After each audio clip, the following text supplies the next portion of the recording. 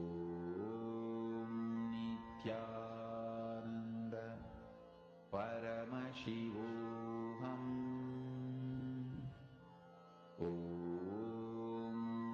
Nityananda Paramashivoham. Nityananda Paramashivoham.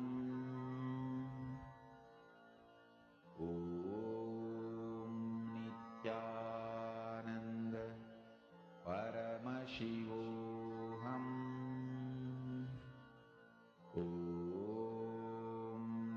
Nityananda Paramashivoham. Very nice to see so many of you still sitting and doing the power manifestation. Continue doing the power manifestation. Decide very clearly you're not going to move till you manifest. Chant the Mahavakya intensely. Now, all of us are going to be entering into the next session, where Swamiji actually explains to us various methodology on how to awaken these subtle brain grooves inside of you.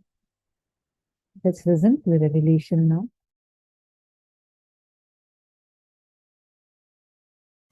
Many people come and tell me, Swamiji, you just tell me what meditation I should do, I'll do it in the house.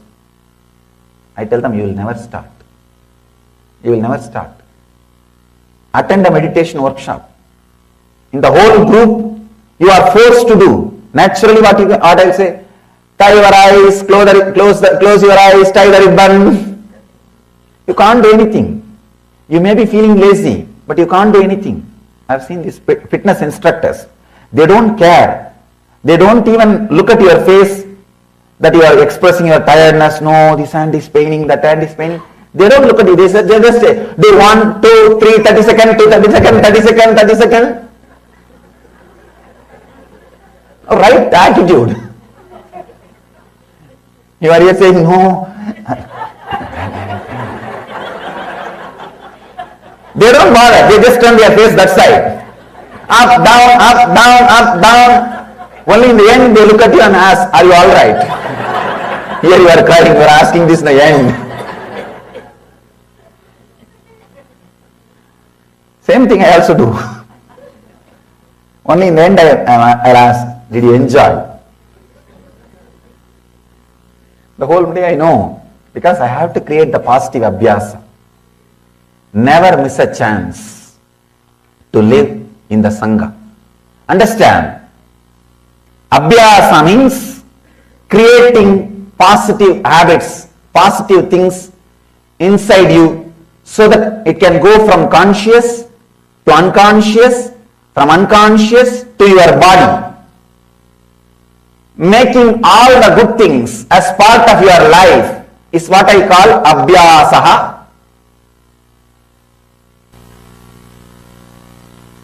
Patanjali very beautifully says, I just wanted to repeat that word. Tatra stitau yatnobhyasaha. The effort to remain constantly in that elevated state of awareness is abhyasaha. Understand? Many times when you listen all these words, you get completely inspired. I have decided from tomorrow, I am not going to miss Nitya Dhyan. And you buy Nitya Dhyan CD, DVD, ACD, audio CD, book. Sometimes I have seen husband will buy one set and wife will buy one set. Wife will say, no, if you are reading that book, in that page, I don't want to interfere you. I want my own set. And all kinds of things. And everything is ready except you. Except you. In the initial level, you need to go to a spiritual place. I can say this is a positive pub, where you see the body language of the people who drink divine. who drank the divine, who are enjoying, who are radiating it, who are dancing with it, who are living it. You need to see their body language. You yourself need to be in that space. You need to be encouraged. You need that positive abhyasa. He says, effort to remain constantly in that elevated state of awareness. The big problem is, your body is unconscious. It has learned many habits earlier for so many years. So when you suddenly experience some higher truths, one glimpse, one strong experience, but your brain grooves are not habituated to hold on to that experience or to hold on to that high state of consciousness. The brain grooves are created only in a usual unconscious way. So what happens? You come down. Even I came down.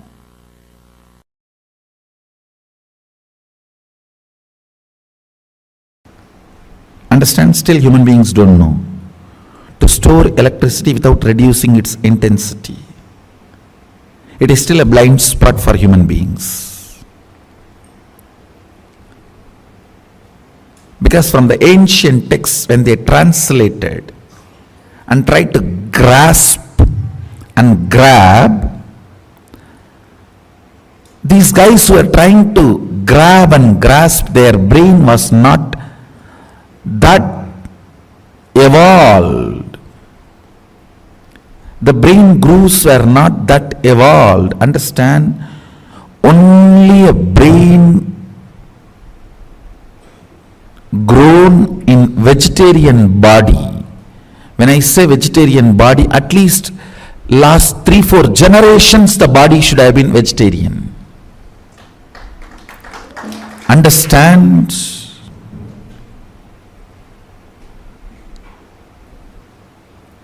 I am not trying to create any conflict. As a scientist, I have to tell you the truth. If you are born from a family where hereditary vegetarians, you are the most blessed body. You have the best body for this kind of experiments.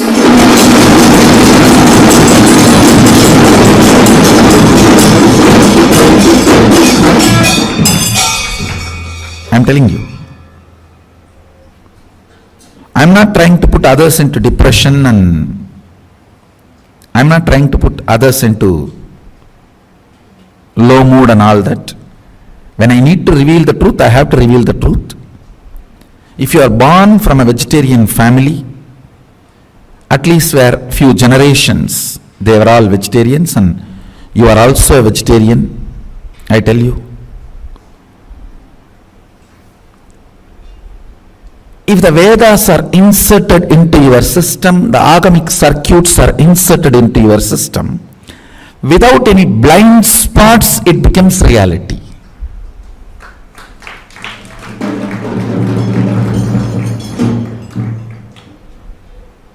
I tell you, all the Hindu gods and goddesses, their forms are nothing but the circuits seen by our rishis when they manifest those powers. The light circuit appears in the brain. For example, the knowledge, the light circuit appears in their brain is Mahasaraswati.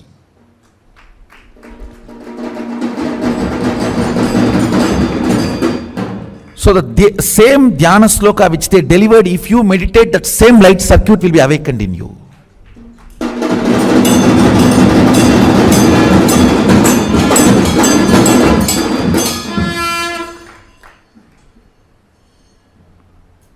That is why the dhyana should be done with the dhyana sloka, not some shunya. All dhyana should be done with the dhyana sloka.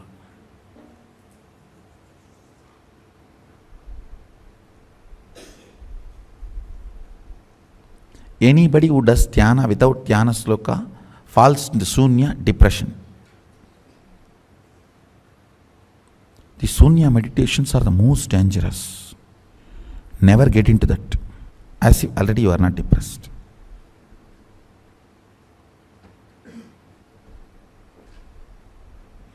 It is like a pig feels too dirty smell and puts the nose into the drainage. Only if you take the face out, head out, the nose can smell the dirty smell. So put the nose into the drainage, no smell is felt, you see. That is what is depressed people putting themselves into Sunya meditation. Understand? What I will call an organic brain, you know. When you read a dhyana sloka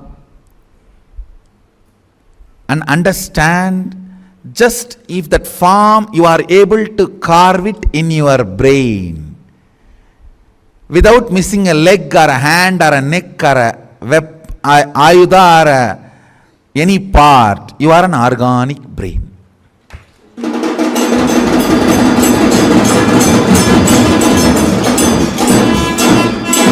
Just you recite the dhyana sloka and you are able to just visualize and keep the visualization alive. Your brain is organic brain. This is a definition of an organic brain. Even Nirahara Samyama helps in a big way to make your brain into organic brain. If you do Nirahara, your ability to retain that energy circuit of dhyana sloka in your system drastically goes up. That is why upavasa during the vratas, and as you are asked to meditate with upavasa, with less food or less job for the stomach, you will be able to, your brain is capable of retaining the energy circuits and manifesting the powers. That is why the higher the energy, more hands and more heads are described, because your brain needs to hold on. Your brain needs to grow such subtle way. I tell you, on banana leaf, apply the ghee and eat the pure Kaveri organic ponni rice. The ability of your brain to grow subtle grooves, an ability to hold the higher understandings and visualizations. It is not a joke. 47% of Indian IAS is from Tambras, one organization. You think it is an accident? And 50% of Microsoft is Tamil, Telugu, Kannada Brahmins. You think it is an accident?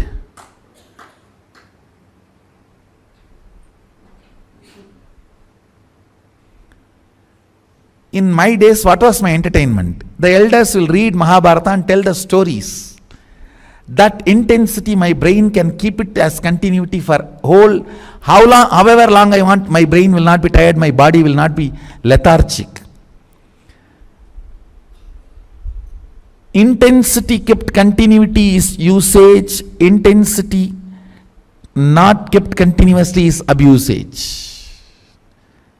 This is the definition in every level. Go and work out this definition in every level.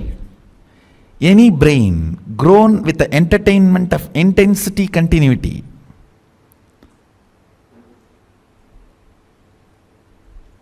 thanks to late invention of television.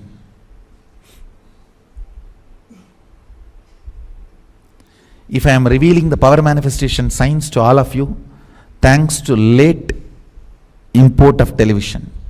Our kids should be taught by reading the dhyana sloka, visualizing the deities.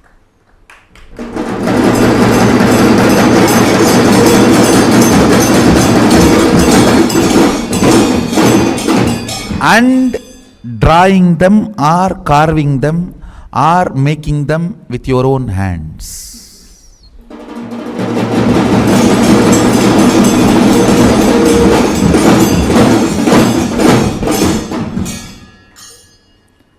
Biology is you Chemistry is the dhyana sloka and visualization. Making them or carving them or painting them is physics.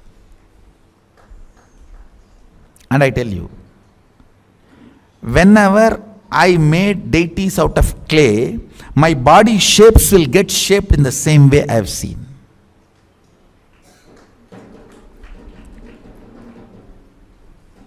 I have seen that happening in my life.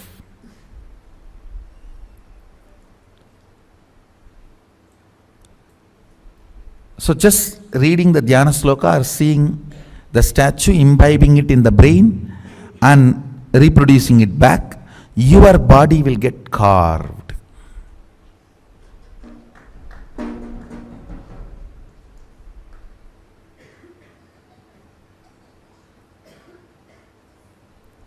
These are all the ways.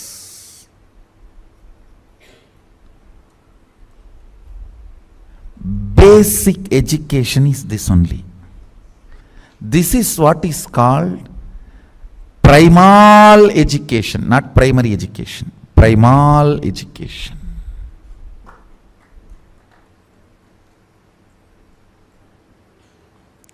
Where a child, by the simple instruction of words, is capable of visualizing and holding and reproducing that in the form of painting or art or a carving or anything. This is fundamentally the primary organic brain growing exercise and education.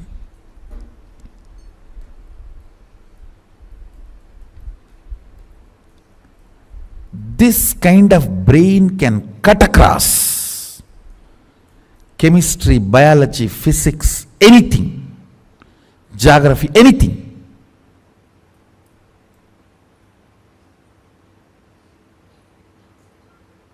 See, fundamental of the Vedic education is D. D means capacity to cut across and understand anything in the universe. That is what is given to you as an initiation as Gayatri. Bhurbhuvasvaha tat saviturvarenyam pargo devasya dhimahi diyo yo na prachodayat. Let me meditate on that which awakens my Dhi, ability to cut across everything and see.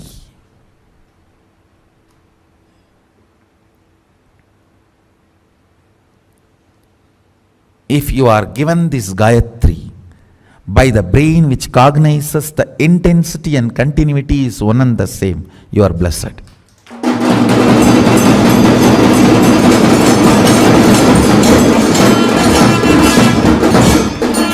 Because this seed will work in you with this Saktipada.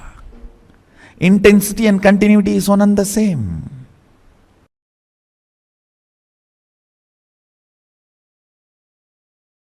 When your body is filled with sexual hormones, especially when your body is getting sexually matured between 14 to 21, if you do the tyaga of sex, between 14 to 21, renounce sex, I tell you, you will build the best body and mind, and the kind of the natural selection process your DNA will go through and the kind of a system you will build, oh God, you will have an amazing capacity to receive information, process and make decision. Something called Di, Meda, Buddhi gets awakened in your system.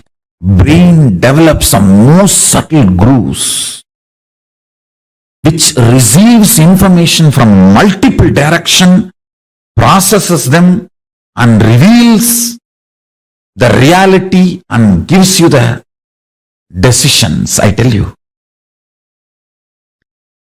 Anyone renounces sex and sexual fantasies between 14 to 21. I am not saying renounce for your whole life, no. I am only saying at least 14 to 21, renounce. your DNA will go through its natural selection process with a quantum jump. It knows what kind of a jump it need to take, especially the cognition with which you sacrifice sex. That powerful cognition will attract multiple powerful cognitions from cosmos and insert all of that powerful conscious decision making in your cognition, in your conscious decision making system. You will create such an amazing body. That is why celibacy between 14 to 21 is called science of living like God, brahmacharya.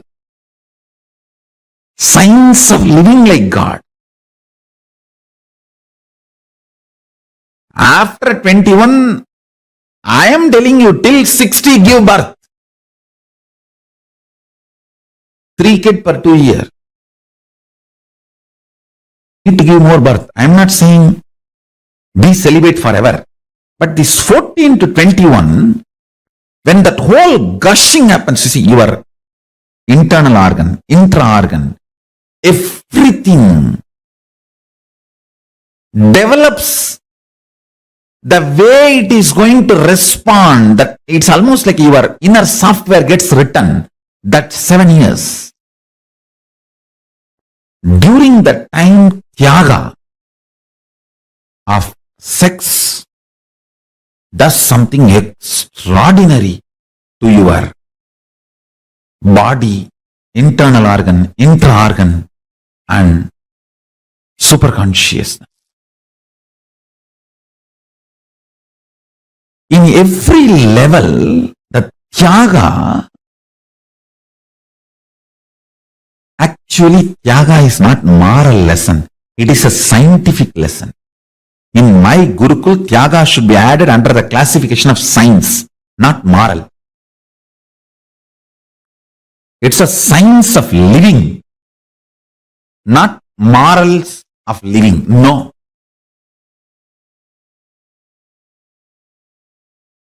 The best body, best mind, you manifest with tyaga. Understand? Between 7 to 14, body develops. Unfortunately, nowadays, even by 10, boys and girls become physically matured. So when I say 14 to 21, I meant in those days. If I have to precisely tell that from the time you are physically matured to 21, that's the way I should put it. Because nowadays kids become physically matured due to the altered food and various reasons and social pressure to become sexually active, all that stupidity. By 10, they become sexually mature. From the time you become sexually matured till 21, every time you sacrifice the pleasure and visualization of sexual experience in multiple level, not only not allowing the pleasure, not allowing the fantasy, not allowing the pornography being fed into your system. If you just do tyaga of sex completely, every time you renounce, do tyaga, your DNA in the natural selection process takes a quantum jump and selects next level. That develops kind of a very powerful ability to cognize the existence, because the sexual hormones are the most powerful hormones. When you are able to do tyaga of the instincts invoked in you by the sexual hormones, you develop certain energy, strength, grooves in your brain, and the whole system which is beyond normal survival multiplication instinct based existence. See, unfortunately, this survival and reproduction, this instinct based existence is an animalistic existence. It is the tyaga you do at that time makes you divine. After 21, give birth 2 kids per year or 3.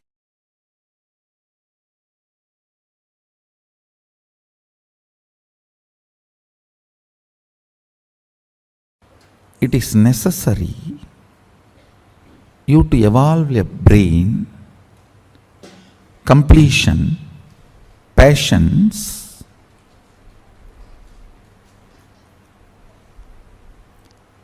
when I use the word patience, you can read it as will persistence, where the pure consciousness can reflect, the mirroring of the neuron can happen. It is necessary. One of the most powerful methodology to develop the subtle grooves in the brain and clean up all the toxic and parasite effects on your brain, try to do some visualization related activity like doing alankara to deities, carving deities, doing deities in clay or painting deities. Do something where you need to hold certain visualization in your head and your hand needs to express it. Hand or leg, anything is okay, because even in 64 arts, the painting through the leg is one of the art. Just by dancing, making the paintings, rangoli through the leg, anything. See, visualization should be held in your brain and your actions should express that. If you talk to my mother, she will tell that at least 300 to 400 clay deities I have made with my own hand. My mother used to scream. Now she is very happy I have done all that. In those days, she and my grandmother both will scream because I will not eat. Once I sit to do that, sometimes for 1 week I will not eat. She will be sitting with food, begging, come and eat, come and eat, come and eat. I will be just lost. And those days, you get only 2 big publications, Ramakrishna Mission and Ramakrishna Tapovanam. Ramakrishna Math has published Chandi, Devi Mahatmyam, the book name is. There all the Dhyana slokams of Devi will be there. I was actually a fanatic Shakta. You guys cannot believe.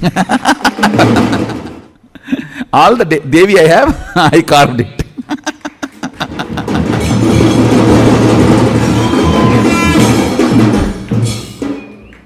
In that all the description will be there, how she looks and how she has all the hands and everything.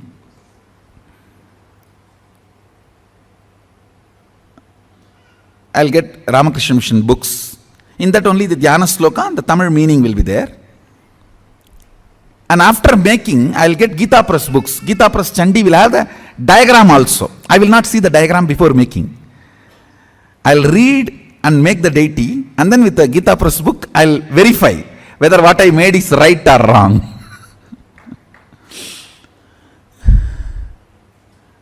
In those days, only 2-3 of these publications you will get. And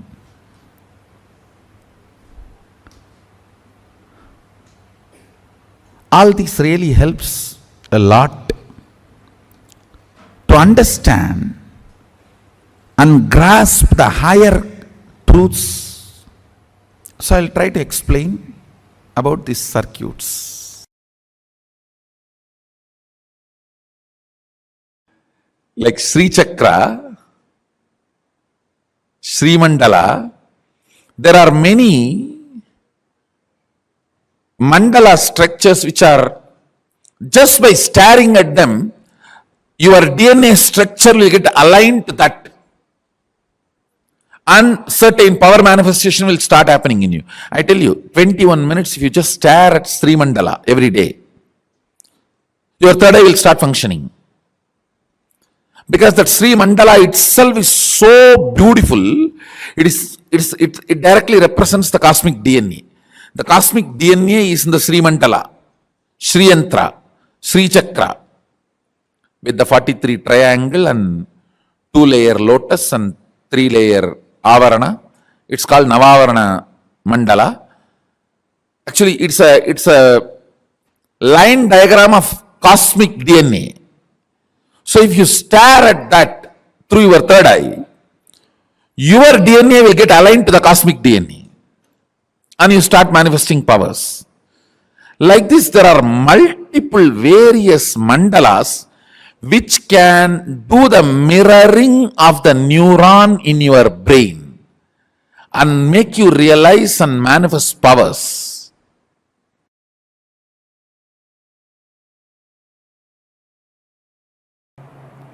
I should tell you, biggest enemy in your life is taste for anti-life.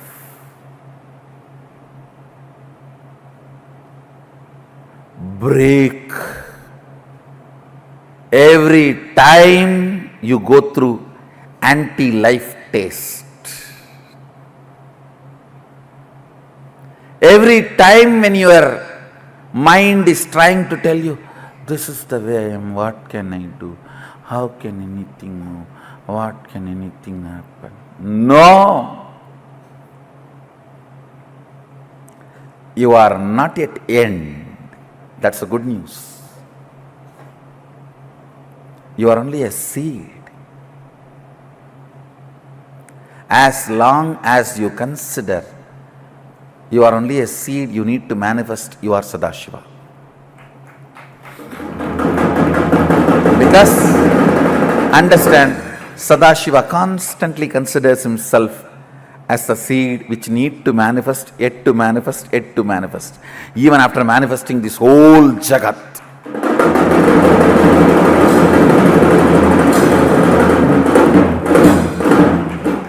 Even after manifesting this whole Jagat, making all the human beings walk straight, developing the most subtlest brain grooves, still he comes down to make you manifest all the powers, to push you to the next level.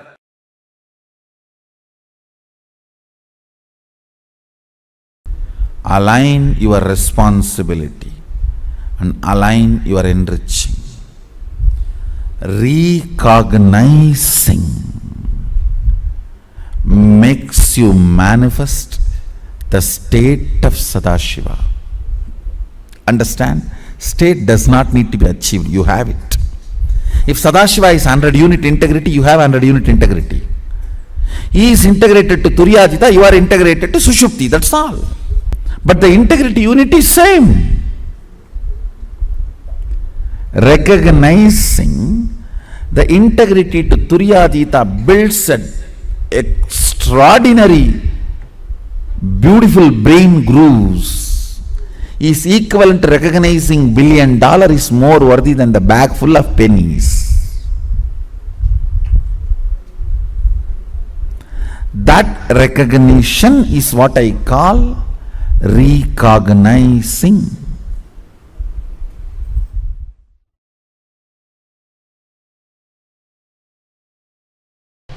Listen, I'll repeat once more. Alchemy is nothing but using the 11 dimensions of the universe, tuning the 25 states of consciousness and achieving, radiating the 5 aspects of Sadashiva.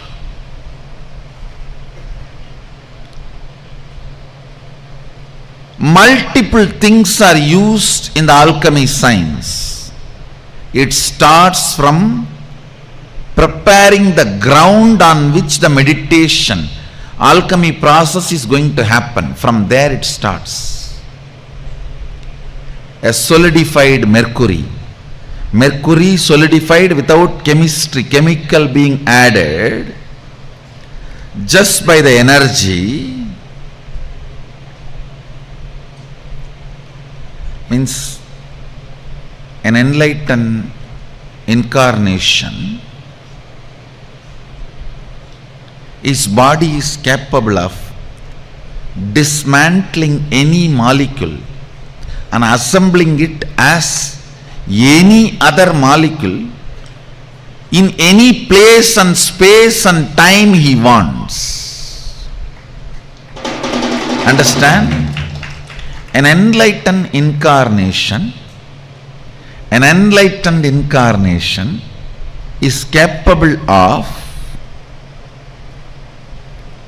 dismantling any molecule, assembling it back as any other molecule or same in any place, time as he wants. With this power, dismantling the liquid form of a mercury and retaining its Mercurian quality in it, assembling it back as solid. I don't know how much of you. This is what is science of solidifying mercury. In this body I did this 3 times. One is under the Dakshinamurti, one is under the Bididi Garbha Mandir, present Garbha Mandir, one is under the Vaidya Sarovar, Nityananda Lingam. It starts from preparing the ground and installing the solidified mercury and installing proper yantras, mandalas as per the instructions of Sadashiva. Even the breathing space where the people who go through the spiritual alchemy process, even the breathing space is purified by the traditional powerful incense and perfumes. The highest understandings about life,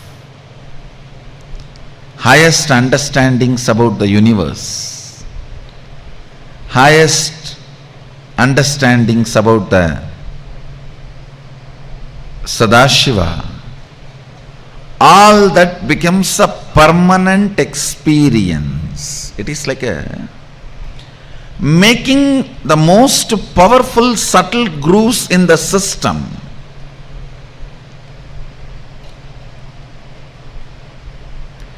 Making the most powerful subtle grooves in the system, which can retain the subtlest but most powerful experiences of Sadashiva and goes on radiating it.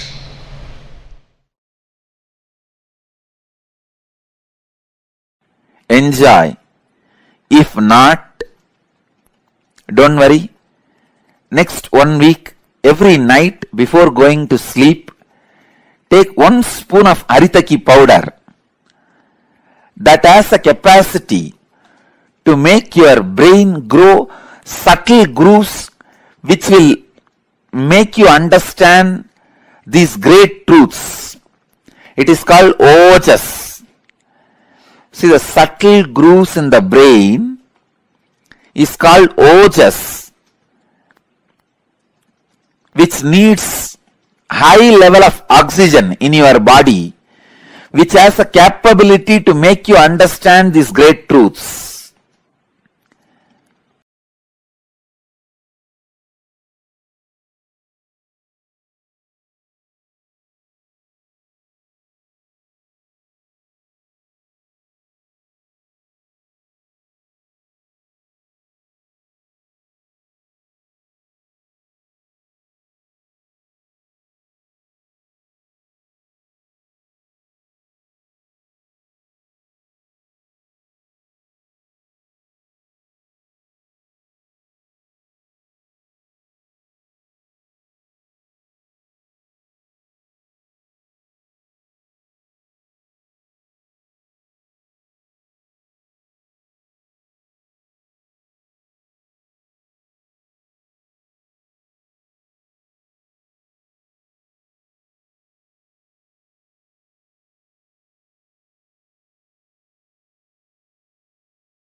like Swamiji revealed, integrity has the power to create new grooves in your brain and discard all the old patterns that you have created for yourselves. This actually, the last part, what Swamiji was explaining, reminded me of a very beautiful revelation that Swamiji gave. Our mind, right, is like a bunch of patterns that we have. Have you all seen these Indian broomsticks? Like all small twigs are tied together, and that's how it is, right? So our mind is something like that. When you have a lot of incompletions, it's like that. If you have a lot of powerful cognitions, it's like a bunch of darba grass tied together. Either ways, it's a bunch of things tied together, right? Now, if you have to take one out, you replace it with another powerful cognition. That's why Swamiji tells, if you tell, I will not be lazy, you will never break your laziness. Because you have to replace it with the powerful cognition, and that will replace, instead of every time your brain having to reach out to the command of being lazy, it needs an alternative. You need to give it a replacement. You cannot say, oh, stop feeling lazy. No. When you consciously decide, I am going to be intensely active and hardworking from this moment onwards, your brain receives an alternative. So instead of every time redirecting it to laziness, it is redirected to being active, being intensely active. So every command that you give, every pattern that you carry in your brain can be changed just by your intense intention. Like Swamiji beautifully told, in a year, once your whole brain is completely regenerated, all of us know our body, the cells gets regenerated, right? But this regeneration process happens in the level where once in a while, your whole liver gets regenerated because of the cell generation. All the old cells in your liver dies and it is regenerated with a new. So you literally have like a new cell. This process happens for every part of your body. Your whole body once in a year is completely changed from old cells to new cells, giving you a possibility to completely set up your system new. It's like you formatting your servers, your computers, and you setting up something new. Same way, your brain also goes through this regeneration process. But if we decide to store the exact same bunch of patterns inside our new brains, which means when we don't feed in the right powerful cognitions, replacing our patterns with powerful cognitions, that is exactly what happens. We keep storing these patterns inside of us. Catching it? Yes. Now, we're going to be understanding something more about our brain. What power does our brain have? And why is it so important to awaken the brain grooves in us? But before that, I'd like to request all the participants, every one of you, to please come and settle down. Please be seated. Come on camera.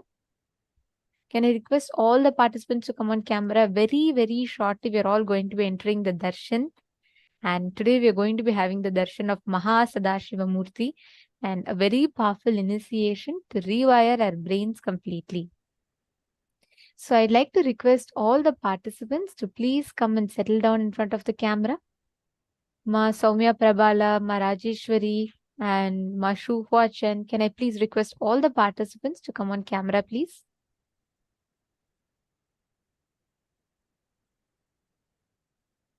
Ma Vamadevananda, Ma Mahaganeshwari. I request all the participants settle down. Please come in the camera.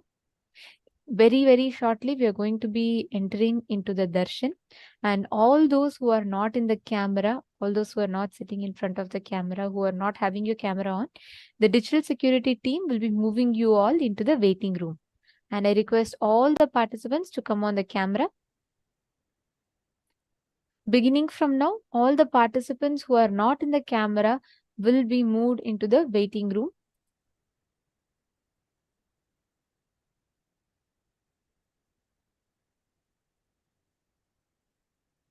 Yes. All right. So today's initiation is going to be something very, very powerful and very special. We are going to be awakening our whole brain, literally to be able to mirror the cosmos. And every one of you are going to be receiving this very powerful initiation experience where literally all your old patterns are discarded and you are upgraded with completely new energy and completely new powerful cognitions, and your whole brain is literally going to be getting rewired. Okay, so let's all get ready for that. And I request every one of you to settle in front of the camera.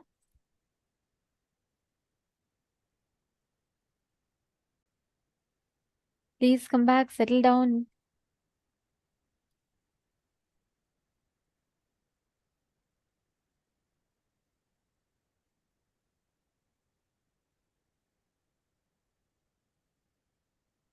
Yes. Okay. So let's take a few minutes to understand what are all the initiations that we're going to be receiving today. Today, all of us are going to be receiving a very powerful initiation where our brain is the pindanda and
Now, let's all get ready, prepare ourselves to receive the darshan. Now, first we're going to be chanting the Dhyana Shloka of Bhagavan Mahasadahiva Murthy. this form of Paramashiva, as we all learned today, with 25 faces, 75 eyes, 50 hands, graces us with Devi Parashakti, Paramashiva Shakti, sitting on his lap. We are going to be now chanting the Dhyana Shloka of Mahasadahiva Murthy.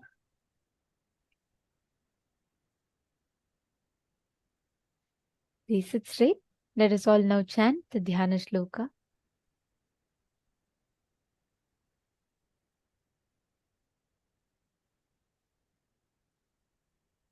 Shri Mahakailasa Murti Dhyanam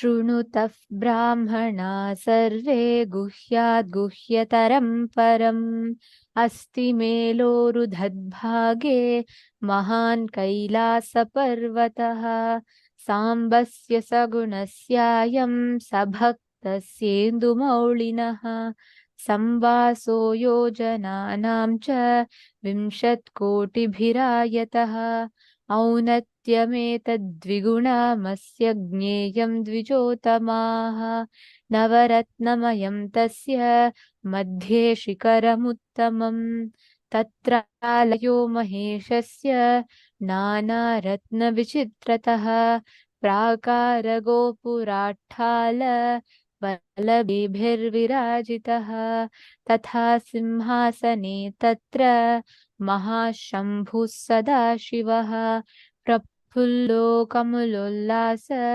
पञ्चविंशन्मुखोज्ज्वलः धृतनानायुधद्भेदा 50 फुल्लरक्ताम्बुजाक्तात् श्रीबाह्वः प्रियगुलोज्ज्वलः विचित्ररत्नखचित भूषणैरपभूषितः अनेककोटिः सूर्याभ परमानन्दविग्रहः अप्राकृततनुः श्रीमान् लक्ष्यलक्षणवर्जितः यतो वाचो निवर्तन्ते अप्राप्य मनसा सह गङ्गाश्रयजटाजूट चन्द्रशेखा विभूषितः भस्मदूधूलि सर्वाङ्गो व्यालयज्ञोपवीतवान् कपालमालाधारी च व्याघ्रचर्माम्बरावृतः प्रतिवक्त्रं त्रिनयनो भक्तसर्वार्थसिद्धिदः प्रसार्य दक्षिणं पादं कुञ्चियत्वेरं पदम् अभयं शक्रशूले च टङ्कबाणौ गदाम्बुजे खड्गतोमरशक्तिश्च परशुप्रासपन्नगान् हम्लाकुशादक्षमालाश्च छूरिकां ध्वजदण्डकौ वज्रकुन्तास्थितध्वंष्ट्राश्च चक्रं च भिण्डवालकं 25 दक्षिणैः शुभैः पञ्च वराचपौ मृगं शङ्खं केठोपराश्वधान् मुद्गरं ढमरुं घण्टां रुद्रवीणां च पुस्तकं कपालं मुण्डकट्वाङ्गं भुशुण्डी परिघान्नपि फलकं फट्टसंवेत्रं कमण्डलुहुताशनै कर्तरीमुसलं पिञ्छं बिभ्रद्वामैस्तथाकरैः महान् सदाशिवस्योऽयं राजतो तत्र पर्वते. Such a beautiful description of Paramashiva. This sacred chant describes the exact form of Mahasadahiva Murthy as he sits and graces in Mahakailasa. Now, this is this auspicious session that all of us are going to be experiencing today. Now, all of us are eagerly waiting for having today's session, the initiation, right? I have a question for all of you. From morning, we have been learning about various different aspects about how your brain is, how your brain functions, and what is wiring of the brain and what is rewiring of the brain. Can all of you take a quick few minutes and post in the chat? What do you understand by those? Take a quick few minutes. Now, each of us have a certain ideal way that we want our life to be. We all think that someday something will happen and everything will become all right. This is a thought current, thought pattern with which many of us function in our lives. Am I right? All right. But how do we actually have our lives? You see, we have our lives in almost a cyclical manner, like you wake up from the same side of the bed every single day. You go and you brush your teeth in the exact same manner as you did yesterday and as you did day before yesterday. So there is like a cycle that goes on. We keep repeating the same thing. You get ready, you go to your shower, you get ready, head to your office, you get into your car. You forget, you're not aware that you're driving the car, right? Like when you're brushing, you're not really aware. Are you aware? Okay, I'm brushing teeth number 1, teeth number 2. No, right? It's like an automated mechanism. It keeps, you just do it. Your body just does it for you. Same way you head to the office and then you go to your office, you settle down in your office. Only after you reach your office, first of all, you come to the realization, yes, you've reached it. And once you go, you start your day, you do your work, and you see, we have a monotonous schedule kind of a thing. That's the way how our automatic mechanism itself functions. But this is not just restricted to our physical actions alone. This also influences and impacts your thoughts, the thought current. Just remember and see, maybe probably the morning time. Let's say you're a morning person and you just start your day, you have your task, you want to do point A, point B, point C, and you plan your whole day. And you're all charged up. And you'll see every day around that same time, you have the same kind of thoughts. And towards evening, you just feel like, oh, I'm just done. I don't want to deal with all of these. And you see these same thoughts repeat to you every single evening. I'm just giving an example. But we have a set of thought currents that keep on repeating inside of us. Same thing with our habits, with our patterns, everything. But why is it so? And we keep repeating the same thing over and over again and again. And we expect that something out of the blue is going to happen to change it. And something is going to happen to have a new thing. All your emotions, the reactions that you have towards each situation, they are also of the exact same manner. Why? Understand, here is where the neuroplasticity of your brain comes into the picture. Whatever you are learning, whatever way you're behaving, things that you repeat again and again and again get strengthened in you as a new neural pathway in your brain. The brain, that's there as a tiny little organ in our body, is actually so powerful. Some things, it's phenomenal. Like, for example, right now, your brain is the one that's processing the information we are talking to you. It's digesting it, it's assimilating it, and it's giving you commands of what you need to do next. Everything is happening in your body, in your brain, in a second or much lesser. And right now, as we talk, billions of neurons in your brain are lighting up. Every time you hear a new cognition, your brain forms a groove, a pattern to remember that your brain is lighting up, listening and responding to every single bit of information that you receive.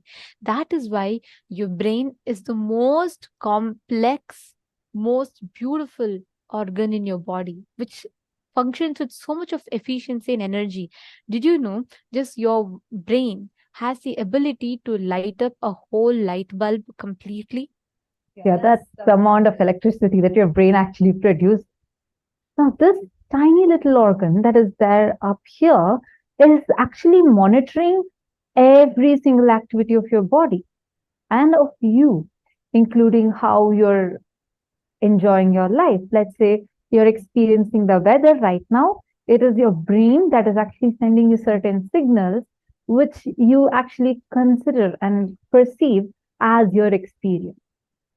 So this small organ, which is probably up to the size of your fist, is able to influence, take care, take the responsibility of so many organs of your body, all the organs of your body, and how you perceive the things that's happening outside. So the wiring of this is so important, right? Now let's understand what that wiring actually means. See, for this we need to understand how our brain functions.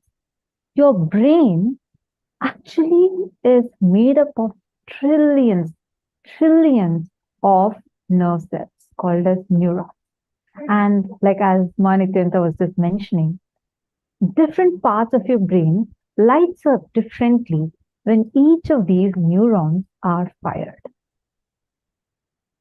This brain that is there inside of you, this tiny organ, if that is attended to properly, so many things that you're struggling with in your life can be resolved. Now, this brain, if you go into it, you will see this complex neural system, the neural pathway that is there inside of it. Actually, what you're seeing behind us right now is the way how the signals pass to your brain. And you see those things with like many weird things coming out. These are actually how your nerve cells look like. These are called as neurons. And each neuron passes the information to the next one. If you actually zoom in a little more, you will see it looks like this. This is exactly how each signal is passed from one to another, one to another. Listen carefully. Here is where you are going to be understanding about how your brain gets wired. Every time this neuron sends a message to this, there is a new pathway getting created. Pathways are what we call as synapse. So every time you form a habit, you take an action, you do a step, your brain creates a synapse. So do you see the gap between each of these synapses? Every time you do something repeatedly again and again and again, these synapses gets closer to each other, which is what we call as the automated habits or patterns. That is why many times you don't need to you don't need to be aware of how you brush your teeth. Your brain does not need to process saying, okay, first take the paste, put it on the brush, and then you have to do it clockwise, anti-clockwise. You don't need to tell any of it. Automatically, even though you're still sleepy, your brain automatically reaches out. Your hand automatically reaches out, picks up the toothbrush, and you do the whole process, right? All of these regular activities that you do, your synapse has already formed very, very strong and pretty close.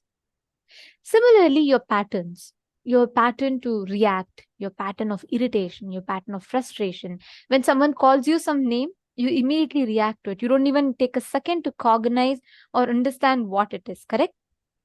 Because a synapse has already been formed. Now, the good news for you is, as much as these synapses do exist strongly, you have the power, the ability to change. Now, one important thing to understand about these neural pathways is that every time your neurons fire, they say the neurons that fire together wire together. This is if you are someone who's been interested in neurophysics, neuroplasticity of the brain, you would have definitely come across this phrase. Why do they say that? Because you see, our brain is made up of trillions of these things. Like what you see now, it's actually having trillions of such neural pathways. Every time your brain sends a signal, all of these things are getting wired together. The wiring is where every neural pathway, like for example, that you see here, this neuron that you're seeing is sending a message to the one that's below it, right? Now, this happening, which is there happening behind us, it's actually happening throughout your brain. That's what they say, as different parts of your brain is getting lit up when you do certain things. Like, for example, you're doing things like you get angry, you get frustrated, you see your behind part of your brain gets lit up. Now, what this essentially means is that every activity that you repeat again and again and again lights up different parts of your brain. You start experiencing different parts of your brain getting lit up differently. But as and when you repeat those actions, that pathway becomes strong, meaning the way each of these neurons are connecting to the other gets solidified. And that's how you strengthen a particular neural pathway. That is why when you start repeating certain actions, those actions will become so clear in you that even if you're not conscious, it just keeps repeating. Same things with your thoughts.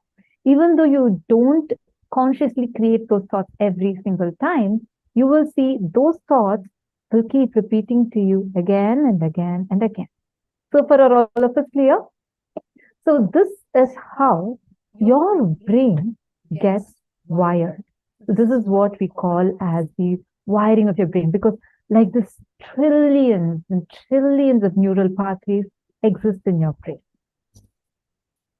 Most of us here, almost every one of us here, have formed unconsciously, due to our unconscious living, we do form unwanted, unnecessary patterns that even we are stuck with. So now you are there, and there's like billions of these wirings in your brain that you have to go and fix it up yourself. But that is a long path. It is possible, but that is going to be a long path. So as long as these wiring of your brain exists, if you understand how your brain is wired, there are so many such unconscious patterns. There are also certain positive patterns that we build for ourselves. Like, for example, every morning when we do that puja, that blissful feeling that we get in our inner space, that also forms a synapse in your brain. And every day that you do the puja and you gain that experience, that synapse gets stronger and stronger. Your brain has multiple of these synapses put together, which forms the wiring of your brain.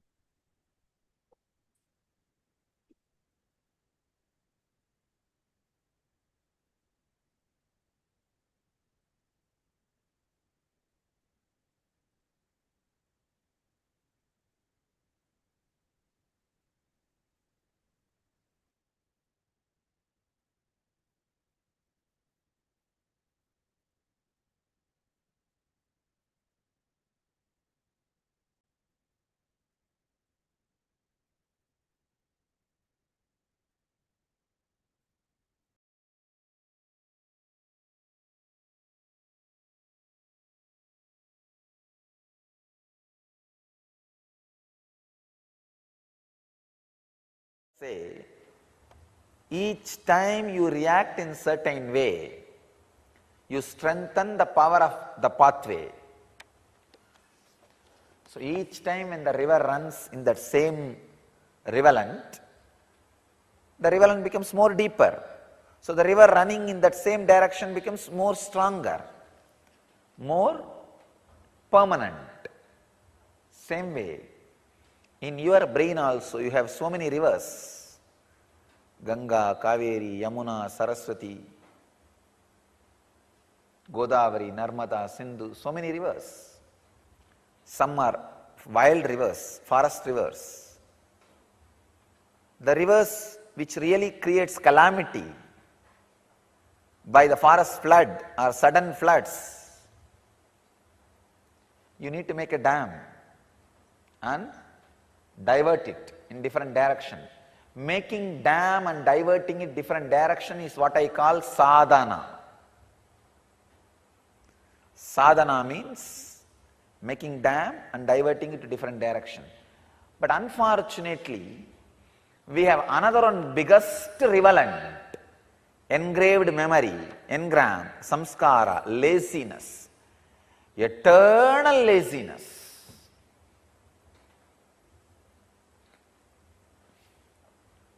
One of the biggest engram.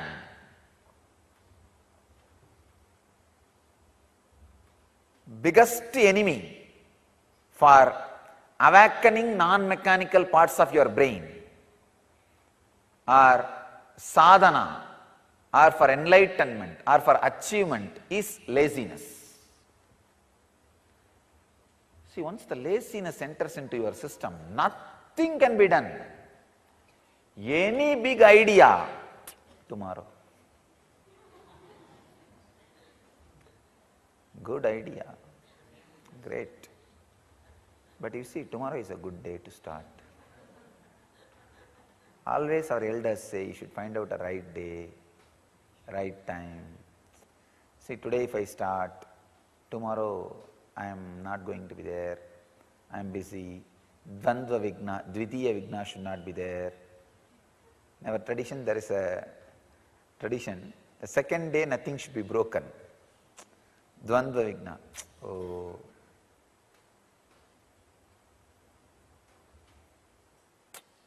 Second day it should not be broken. Dvitiya Vigna.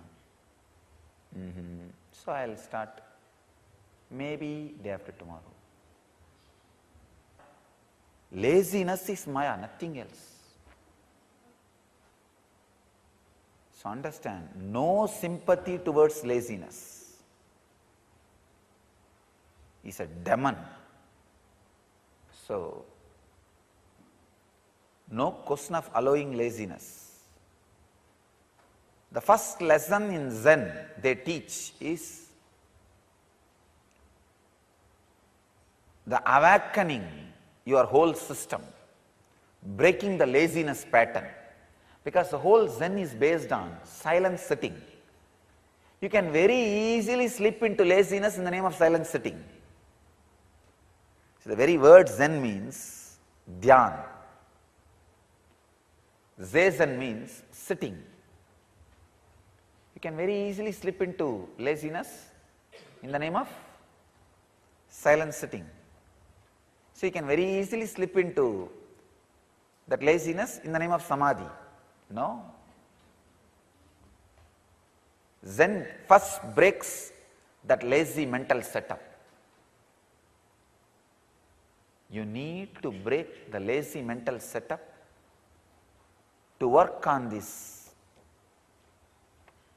engrams and create the new awakened lifestyle.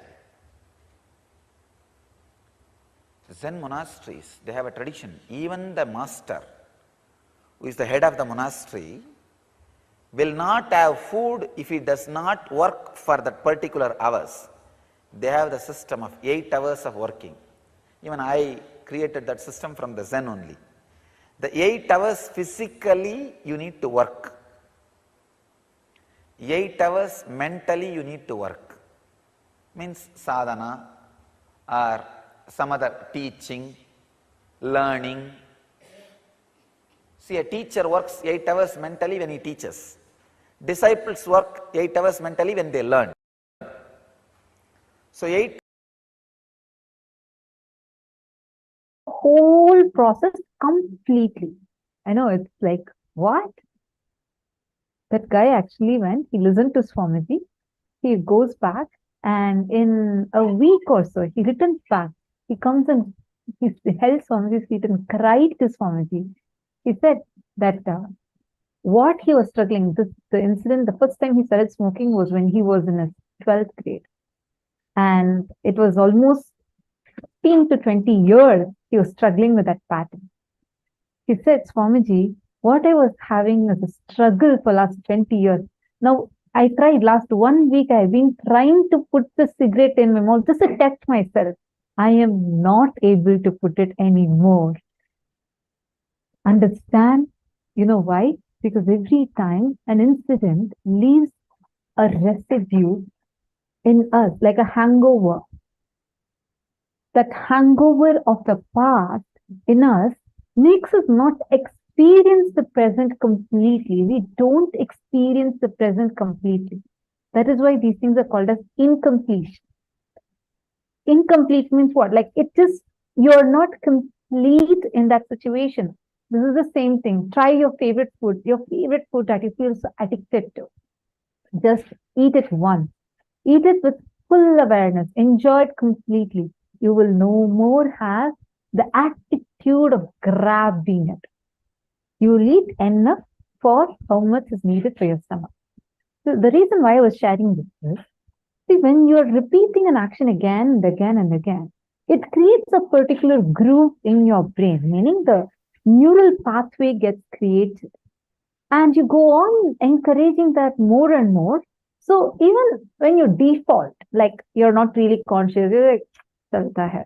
When you go into that attitude, you will see that the neurons automatically fire in the same manner. That's why the This first 2-3 times you 25 see your children, like the children see their parents fighting and they pick up these words and phrases and say, "Oh, let hell with this. I just hate my life. I want to just get lost from here." All these phrases. First few times, they would not know why they're using it. They just pick it up from seeing the parents fight and they start using it. But in some time, it just becomes you. Sit and of Paramashiva in your life every day.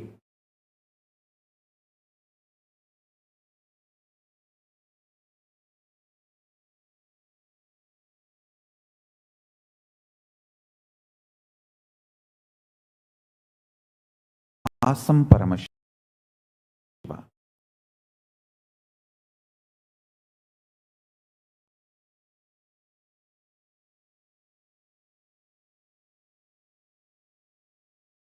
Danda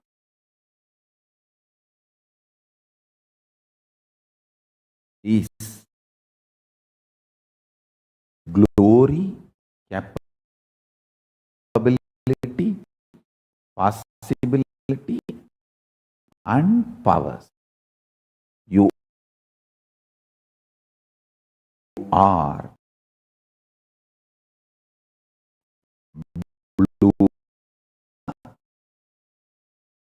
generation, operation, destruction,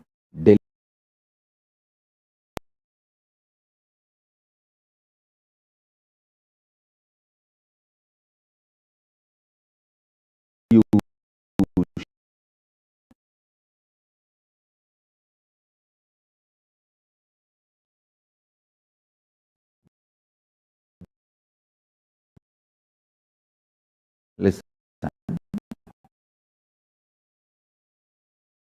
This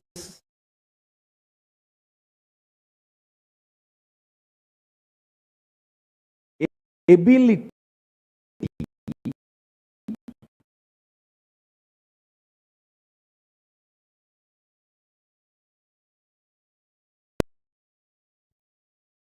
all 25 and keeping all 25 under your control, that conscious elasticity, like you have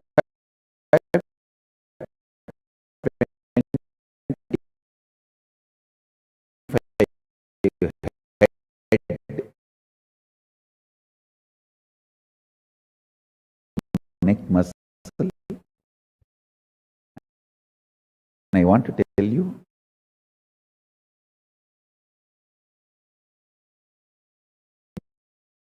which prepared human beings for divine encounter and hairstyle.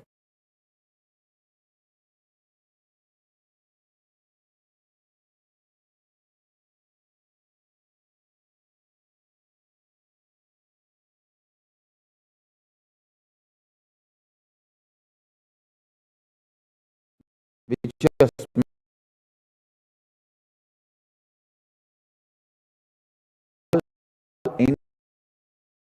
ancient civilization.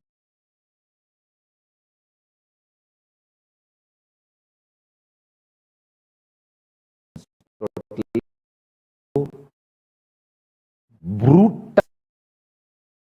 automatically.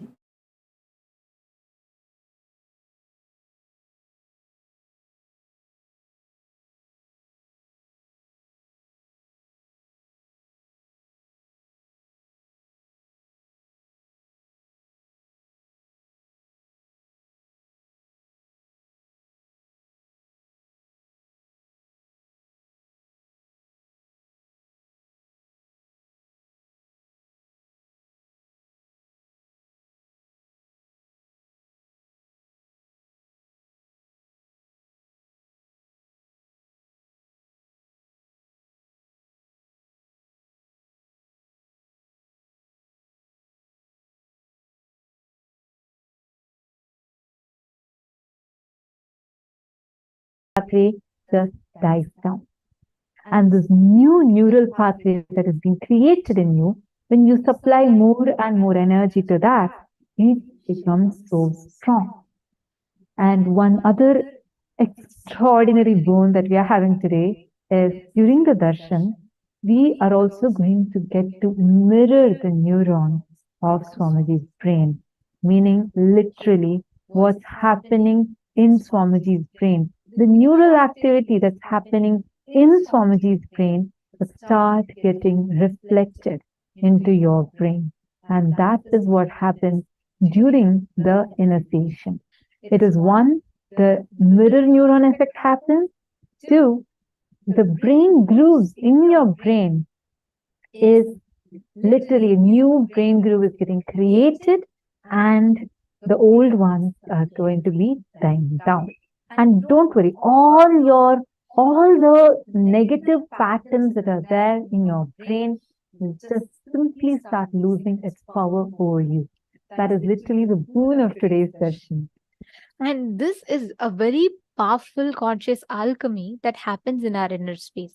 See, these mirroring of neurons, right? It is something that happens without your conscious intervention. That's the greatest news here. If you have to do it all by yourself, you are going to struggle. You're going to be having to deal with all your patterns at once and all the things that happens to you along with it in the process. But in today's initiation, we are going to be receiving multiple initiations today, all of which are directly going to be working on awakening your brain growth. So the first thing is, Swamiji will be initiating us to be able to awaken all the non-mechanical parts of our brain. We all learned about conscious elasticity, how our brain grooves can expand. We are going to be awakening our brain's ability to work as a cosmic telescope and microscope at the same time. And this powerful initiations that we are going to be receiving today, when you sit in front of Swamiji, when you observe Swamiji, your brain captures and recreates the exact same neuron activity as it happens in Swamiji's brain without the physical act of imitation. This is what science calls as mirroring of neurons. We call in Hinduism, there's very beautiful terminology for this. We call it as Shaktipada, where the parameters of time and space are not applying, they are not applicable. And instead, your whole inner space observes, processes, recreates, and replicates the exact same process as it happens in Swamiji's brain, in your brain. Have you all had this experience where when you watch someone do something and your brain kind of recreates it, right? When someone is carrying something heavy, correct? Now imagine when your brain, a human brain, comes in front of its highest possibility, superconscious possibility, which is an avatar. What process will your brain be going through? Let us get ready to experience that. And today we are also going to be receiving a very powerful initiation where Swamiji is going to be awakening our brain to its fullest potential, where your brain can be the biggest telescope and the largest microscope in the whole universe. The power, Swamiji is going to be awakening our brain and gifting us, showering us with many extraordinary powers today. Let us all get ready to experience the darshan now. Please sit with your head, neck and spine in a straight line. Close your eyes. Breathe in and breathe out deeply and slowly. Enter into a deep meditative space and start chanting the Mahavakya.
Let this soft mineral melt under your tongue to improve vision so you can say goodbye to your optometrist for good. Did you know there is a natural way to enhance your eyesight that only around 3% of the population even knows exists? At the Global Institute of Vision Studies, scientists have developed a unique tart liquid that can improve eye health and reclaim vision if you do it each night. Wondering how this is possible?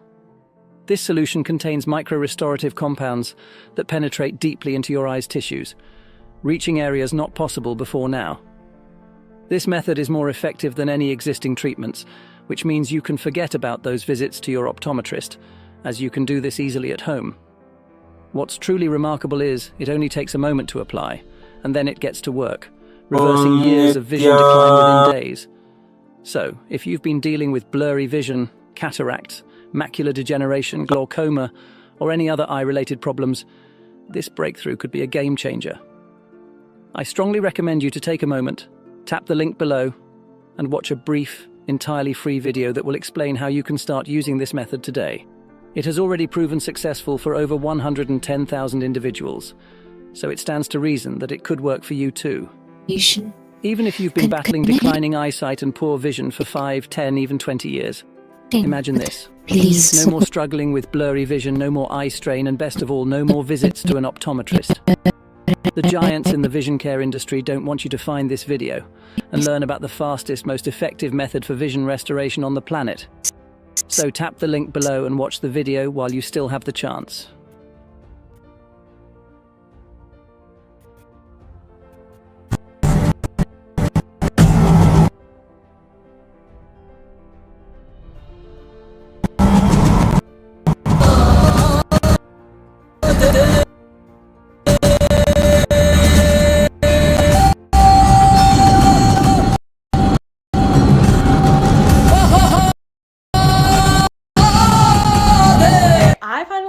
boost metabolism. And not everyone's out there, fad diet. One ingredient that hides in many so-called healthy foods. I would even guess this ingredient is hiding in your kitchen right now. I mean, I can remember being a child and being poked in the tummy and called stuff. Oh my God, something was good, I'm gonna give it a try. Altogether, from 225, I lost like 66, 67 pounds. Do you know why you never see top celebrities doing long, boring cardio or cutting out food groups? Because it doesn't work. Cardio shoots up our hunger hormone ghrelin, which means we just end up eating more later. And cutting out whole food groups like carbs isn't sustainable. That's why those things haven't worked for you in the past. So,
Mahasadahiva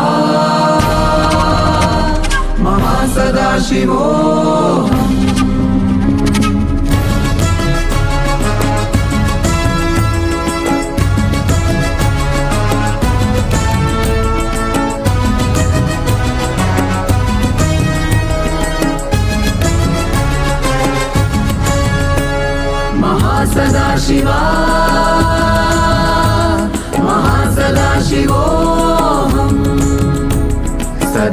Shiv के रूप देख मस्तके है तिरपने, वही तो सर्वश्रेष्ठ शक्तिमान है। विश्व की पुकार है, ये आगमों के सार है। महासदाशिवोहम की दहाड़ सुनो, महासदाशिवा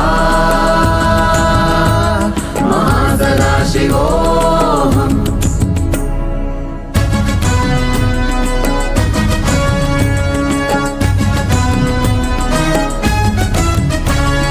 हल्दी कुमकुम चूना चंदन नित्यानंद के ऊर्जा मिश्रण मिलके निर्मित हुई है औषधि। औषधि के स्पर्श से तुम निर्विकल्प समाधि पाओ, जीवन का उद्देश्य पूर्ण हो। महासदाशिवा महासदाशिवोहम। भगवान के अवतरण सनातन हिंदू धर्म का फिर से जग में पुनरुद्धार हो। नित्यानंद का गर्जन है, शक्ति की प्रदर्शन में जश्न में शामिल ये संसार हो। महासदाशिवा महासदाशिवोहम।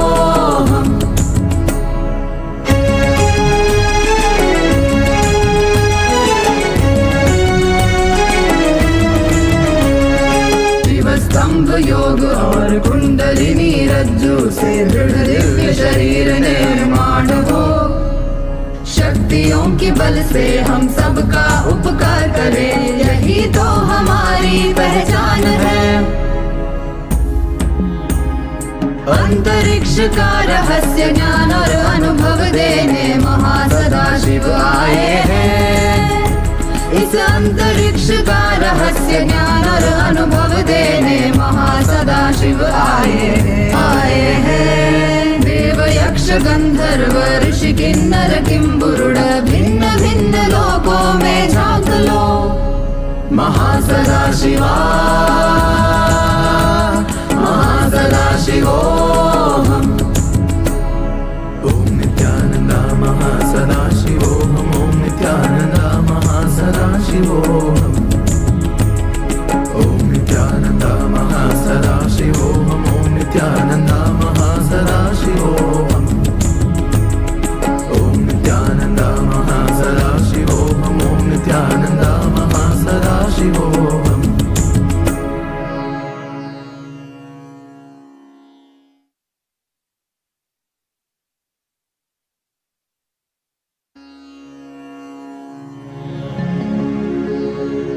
நான் சிவன் நானே அவன் உன்னில் உறையும் மகாசதாசிவன்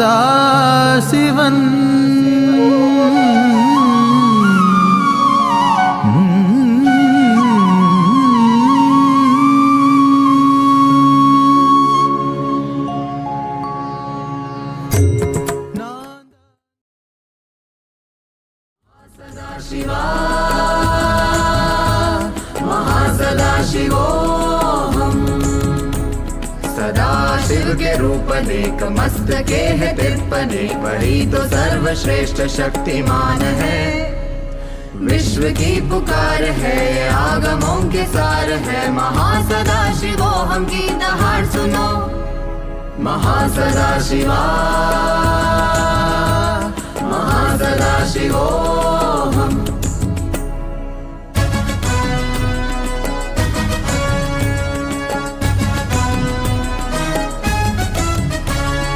हल्दी कुमकुम चूना चंदन नित्यानंद के ऊर्जा मिश्रण मिलके निर्मित हुई है औषधि।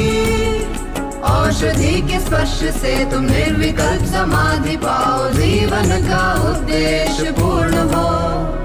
महासदाशिवा महासदाशिवोहम। भगवान के अवतरण सनातन हिंदू धर्म का फिर से जग में पुनरुद्धार हो। नित्यानंद का गर्जन है, शक्ति की प्रदर्शन में जश्न में शामिल ये संसार हो। महासदाशिवा महासदाशिवोहम।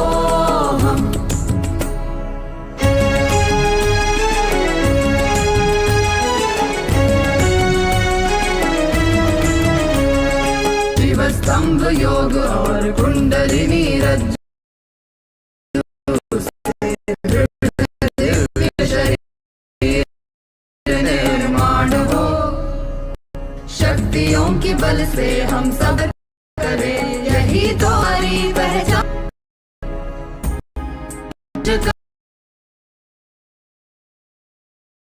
रहस्य ज्ञान और अनुभव देना शिव आए, तहस अनुभव आए हैं। देव यक्ष गंधर्व ऋषि किन्नर किंबुरुड भिन्न भिन्न लोकों में झांक लो। महासदाशिवा महासदाशिवोहम। ओम नित्यानंदा महासदाशिवोहम। ओम नित्यानंदा महासदाशिवोहम। ओम नित्यानंदा महासदाशिवोहम। ओम नित्यानंदा महासदाशिवोहम। ओम नित्यानंदा महासदाशिवोहम। ओम नित्यानंदा महासदाशिवोहम।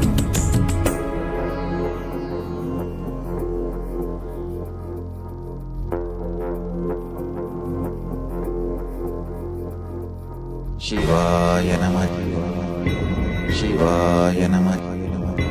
शिवाय नमः। शिवाय नमः। शिवाय नमः। शिवाय नमः। शिवाय नमः।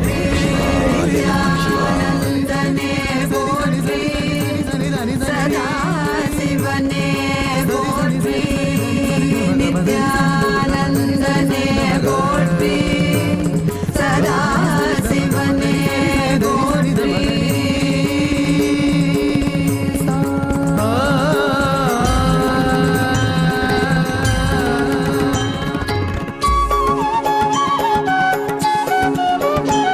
मम माता जनकोऽपि त्वं यन्नम्मयप्पने रात्रिं दिवसत्वं कालभैरवाय नमः। जगदादिस्त्वं अन्तस्त्वं हे जगत्कारणं। मम संघर्षत्वं पूर्णत्वं हे फलप्रदाता। मम भूमिराकाशत्वं नित्यानन्दा मम सर्वस्वं। नित्यानन्दा मम सर्वस्वं। मम सर्वस्वं।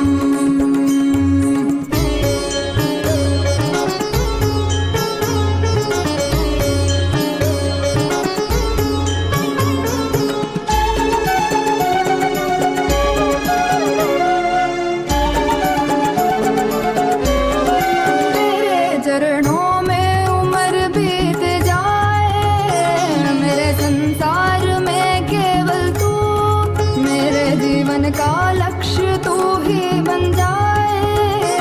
मोह माया में ना फंसूं, तेरे रूप रूप है नेक, तेरी करुणा है अपार। तुझ पे प्रेम का अभिषेक सदैव करे संसार। तेरे रूप रूप है नेक, तेरी करुणा है अपार। तुझ पे प्रेम का अभिषेक सदैव करे संसार।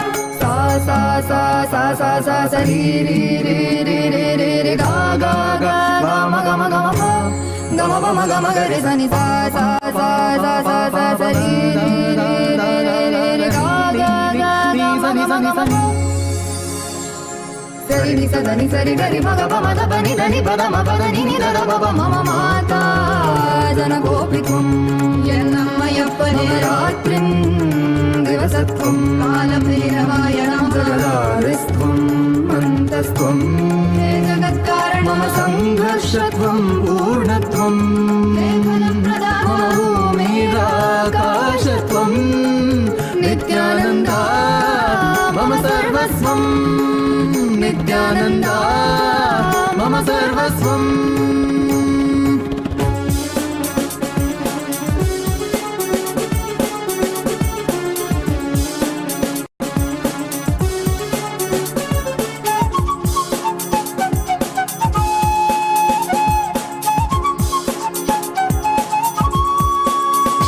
सनातन धर्म के उधार सकल जग दुख दैत्य संहार तुझे दो टोके वो अपने मरण स्मरण कर लेना उनकी आचरण सहन करेंगे तू अपनी जन्म कारण पूरी कर ले तेरे शरण शरण में आए हम साथ तेरे हैं हम मम माता जनकोपित्वं मम माता जनकोपित्वं मम माता जनकोपित्वं नित्यानन्दा मम सर्वस्वं नित्यानन्दा मम सर्वस्वं नित्यानन्दा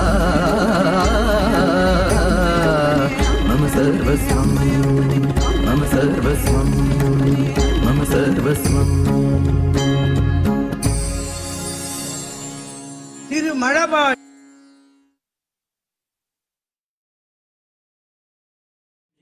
வழி தெரியாது காணல் எறிந்த உலகம் எண்ணிலையாது தடைகளில் தேங்கி நின்றேன் வழி தெரியாது என்னுள்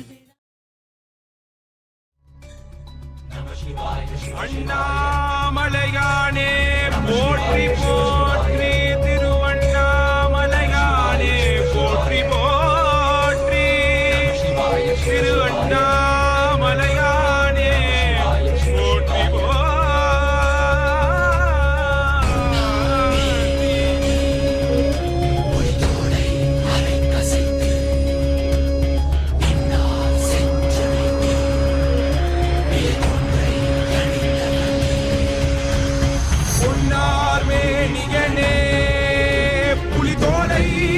கசைத்து விண்ணார் செஞ்சடை மேல் விளிர் கொன்றை அணிந்தவனே பொன்னார் மேனியனே புலிதோலை அரை கசைத்து விண்ணார் செஞ்சடை மேல் விளிர் கொன்றை அணிந்தவனே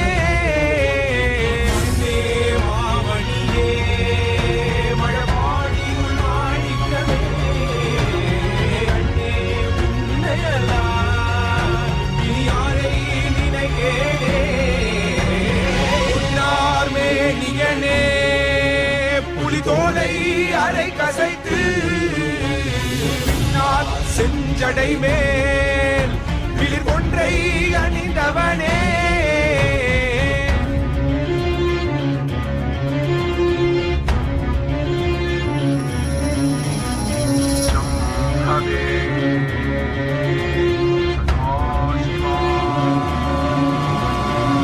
விழுகின்ற சந்திரனை பெரும் சடையில் அணிந்தவனே உண்ணாமுலைகாலை கிடம் கொண்டவனே கிடபத்தில் மேவிகனே கிடக்கலைந்து காப்பவனே பொன்மலையானவனே அருணாச்சலனே நல்ல பின்னாடியோட நித்யானந்தமான கச்சிக பெருமானே சுந்தர கிடக்கண்ணை ஒளி தந்து காத்தவனே போதும் வேதத்தின் கருப்பொருளே மறைத்திட்ட கோலம் என்ன ஆடும் மாண்பத்தின் மாயம் என்ன ஆடல் நாயகனே ஆரூரின் பெருமானே ஆடித்தேரேறும் திருவாரூராஜனே பொன்னார் மேனியனே புலிதோலை அரை கசைத்து விண்ணார் செஞ்சடை மேல் விளிர் கொன்றை அணிந்தவனே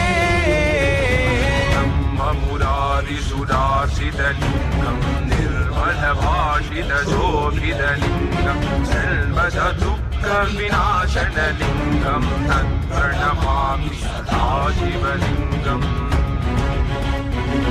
प्रणमामि सदा शिवलिङ्गम् सदा शिवलिङ्गम् सदा शिवलिङ्गं सदा शिवलिङ्गं सदा शिवलिङ्गम्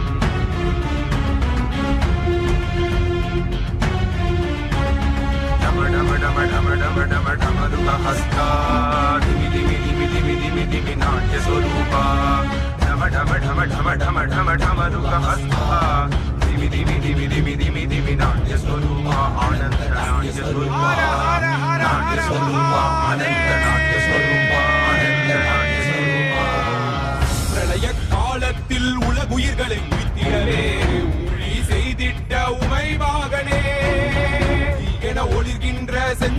கெடும் மேனியனே தீயானாலும் குளிரருள் தருபவனே வில்வம் துளசி இலை கொண்டு மதுகந்தம் கமழும் மலர் கொண்டு சதுயாமம் நித்யனை ஜானீத்து முதல் பொருளாய் உண்மை பொழுதிடுவோம் கண்ணுதல் கடவுளாய் கண்முன் நின்றிடும் காக்கும் தெய்வமே பிறவிப்பினிதனை தீர்த்திடும் நாதனே போக்கிடமில்லையே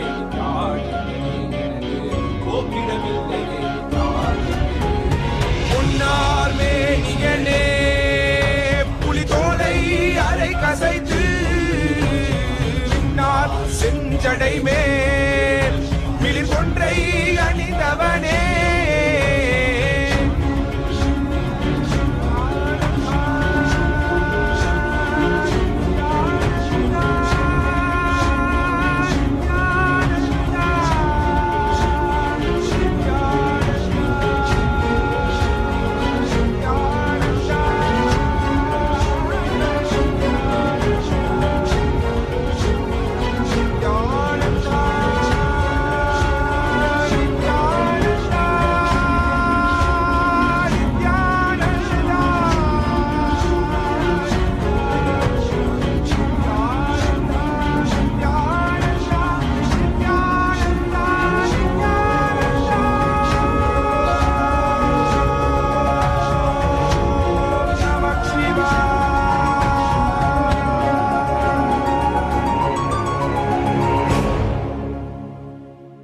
படைகுண்டு திருபவராம் கலியுக அவதாரம் சிவனோட சக்தி சேர்ந்து ஆலம் போகும் புது யுகம் பக்தனின் குறை போக்க எடுத்து வாராம் விஸ்வரூபம் கருணையே குருவாய் வந்த நித்யானந்த பரமசிவம் படைகுண்டு திருபவராம் கலியுக அவதாரம் சிவனோட சக்தி சேர்ந்து ஆல போகும் புது யுகம் பக்தனின் குறை போக்க எடுத்து வாராம் விஸ்வரூபம் கருணையே குருவாய் வந்த நித்யானந்த பரமசிவமே இது கேளுடா சிவ எழுந்து வாராம் பாருடா தக தக நீ பிடிக்குதா கொடி கோட்டா தாண்டி பறக்குதா சிவரூபம் தரித்து வந்து முக்காலம் கடந்து சென்று முடிவில்லா வாழ்க்கை தந்து குலங்காக்கும் சாதா சிவன் சொன்னிய பொய்கள் பல நூறு சொன்னாலுமே உன் புகழ் மாறாது தகதிமி தாளம் இது அதை அடக்கி ஆட இனி முடியாது ஆதி ஜோதி அவதாரன் எடுத்து வந்தவன் சாவ கண்டு பயமும் இல்ல ஆள பிறந்தவன் அழியாத தெய்வ பூமி காக்க வளர்ந்தவன் கொள்கைக்காக எதையும் மறக்க துறக்க துணிஞ்சவன்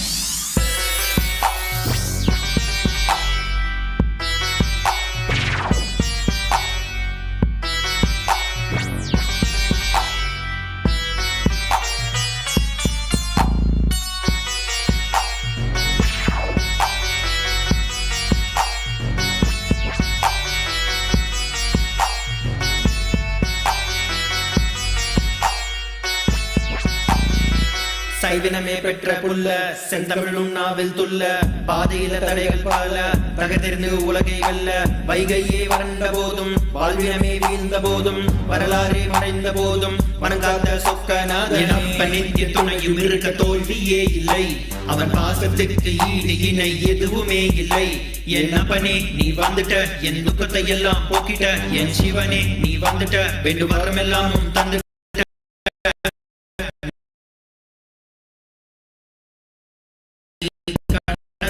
சென்ற பாதையில் தங்க கோவில் கட்டியாளுற ஒரு வரணும் உன் முழனும் ஆனந்தமிங்குமே என்றும் மாறாத சக்தி ஒன்று நித்யானந்தமே கைதையை அமைத்து ஆளும் நித்யானந்தனே படைகொண்டு திரும்ப வாராம் கலியுக அவதாரம் சிவனோட சக்தி சேர்ந்து ஆள போகும் புது யுகம் பக்தனின் கூரை போக்க எடுத்து வாராம் விஸ்வரூபம் கருணையே குருவாய் வந்த நித்யானந்த பரமசிவம் படைகொண்டு திரும்ப வாராம் கலியுக அவதாரம் சிவனோட சக்தி சேர்ந்து ஆள போகும் புது யுகம் பக்தனின் கூரை போக்க எடுத்து வாராம் விஸ்வரூபம் கருணையே குருவாய் வந்த நித்யானந்த பரமசிவமே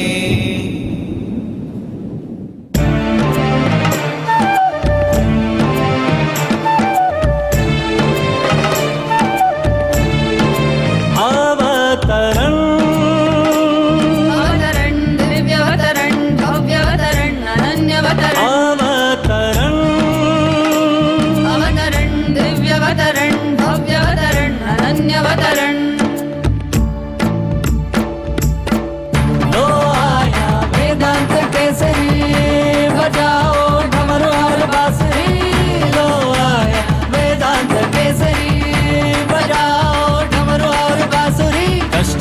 के लिए ये है चेतावनी, अब तू न टिकेगा तो मिट्टी तो आंधी।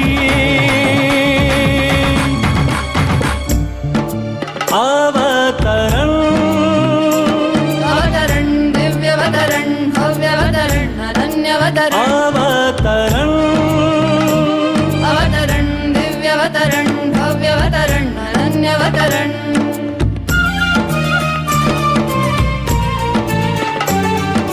सदाशिव रूप की ये अवतरण, नित्यानंद की ये अवतरण। अवतरण अवतरण दिव्यवतरण भव्यवतरण अनन्यवतरण। अवतरण अवतरण दिव्यवतरण भव्यवतरण अनन्यवतरण। अवतरण अवतरण दिव्यवतरण भव्यवतरण अनन्यवतरण।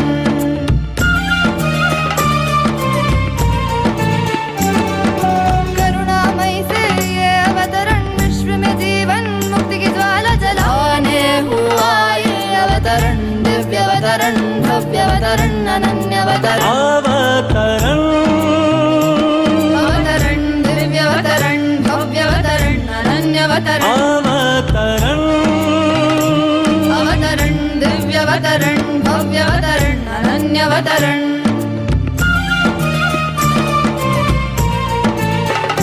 माया जाल में डूबे न जाए, इस दुनिया को बचाने हुआ है अवतरण अवतरण दिव्यवतरण भव्यवतरण अनन्यवतरण। अवतरण अवतरण दिव्यवतरण भव्यवतरण अनन्यवतरण।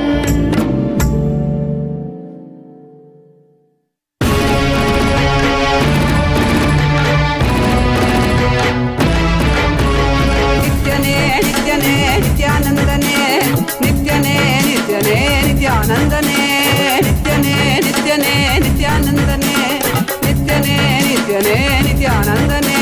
ಈ ಧರೆಯನ್ನು ಸಲಹಲು ನೀ ಬಂದಿಹನೆ, ಜೀವನ್ ಮುಕ್ತಿಯ ನೀ ಕೊಡುವವನೇ.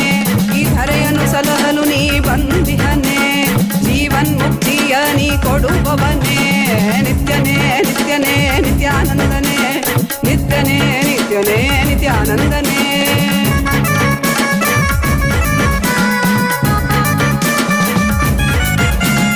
ಅರಿಯದ ಮನಸ್ಸಿನ ದ್ವಂದ್ವವ ತೊಲಗಿಸಿ, ಅರಿಯದ ಮನಸ್ಸಿನ ದ್ವಂದ್ವವ ತೊಲಗಿಸಿ, ದಿವ್ಯ ಜ್ಞಾನವ ನೀ ತಂದೆ, ದಿವ್ಯ ಜ್ಞಾನವ ನೀ ತಂದೆ.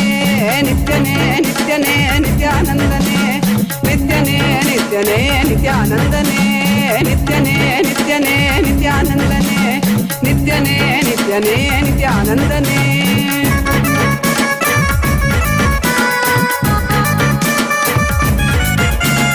ನಂಬಿದ ಭಕ್ತರ ಬಾಳಲಿ ಕೈಲಾಸ ಕಾಣುವ ಬೆಂಬಲ ನೀ ಕೊಡುವೆ.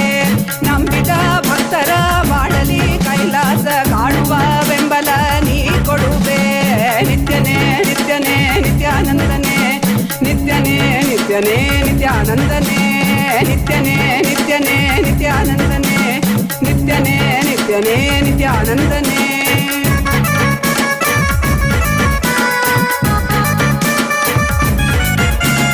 ಚಂದದಿ ಕಾಣುವ ಮಾಯೆಯ ಮುಸುಕನು ತೆರೆಯುವ ಬುದ್ಧಿಯ ನೀ ತರುವೆ. ಚಂದದಿ ಕಾಣುವ ಮಾಯೆಯ ಮುಸುಕನು ತೆರೆಯುವ ಬುದ್ಧಿಯ ನೀ ತರುವೆ. ನಿತ್ಯನೇ ನಿತ್ಯನೇ ನಿತ್ಯಾನಂದನೆ, ನಿತ್ಯನೇ ನಿತ್ಯನೇ ನಿತ್ಯಾನಂದನೆ, ನಿತ್ಯನೇ ನಿತ್ಯನೇ ನಿತ್ಯಾನಂದನೆ, ನಿತ್ಯನೇ ನಿತ್ಯನೇ ನಿತ್ಯಾನಂದನೆ.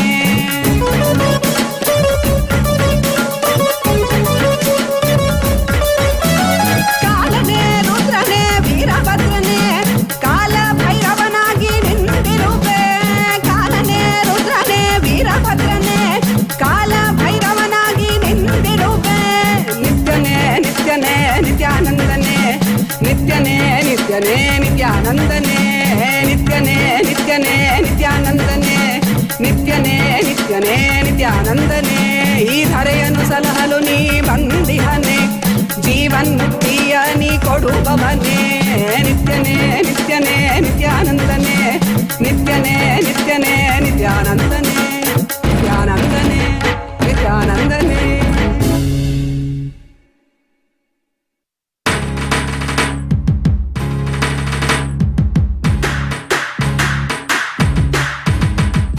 ನಿತ್ಯಾನಂದ ಸದಾಶಿವ ನಿತ್ಯಾನಂದ ಸದಾಶಿವ ನಿತ್ಯಾನಂದ ಸದಾಶಿವ ನಿತ್ಯಾನಂದ ಸದಾಶಿವ.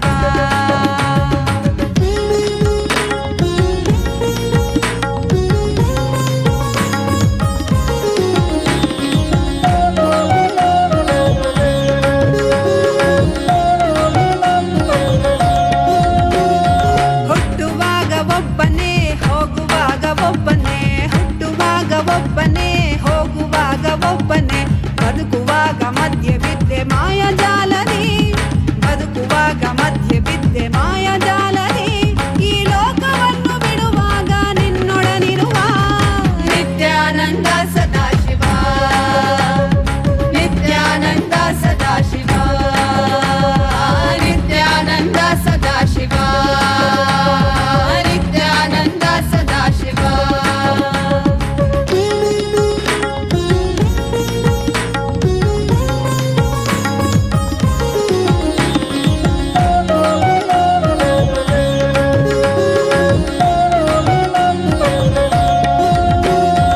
ಒಡವೆ ಬ್ಯಾಂಕು ಬ್ಯಾಲೆನ್ಸು ನಿನ್ನವಲ್ಲ ಎಂದಿಗೂ ಒಡವೆ ಬ್ಯಾಂಕು ಬ್ಯಾಲೆನ್ಸು ನಿನ್ನವಲ್ಲ ಎಂದಿಗೂ ಮಡದಿ ಮನೆ ಮಕ್ಕಳು ಎಂಬ ಮೋಹ ಕೊರೆಯುವುದು ಮಡದಿ ಮನೆ ಮಕ್ಕಳು ಎಂಬ ಮೋಹ ಕೊರೆಯುವುದು ಜ್ಞಾನದರಿವು ಭಕ್ತಿ ತಿಳಿವು ಶಕ್ತಿ ಕೊಡುವುದು ನಿತ್ಯಾನಂದ ಸದಾಶಿವ ನಿತ್ಯಾನಂದ ಸದಾಶಿವ ನಿತ್ಯಾನಂದ ಸದಾಶಿವ ನಿತ್ಯಾನಂದ ಸದಾಶಿವ.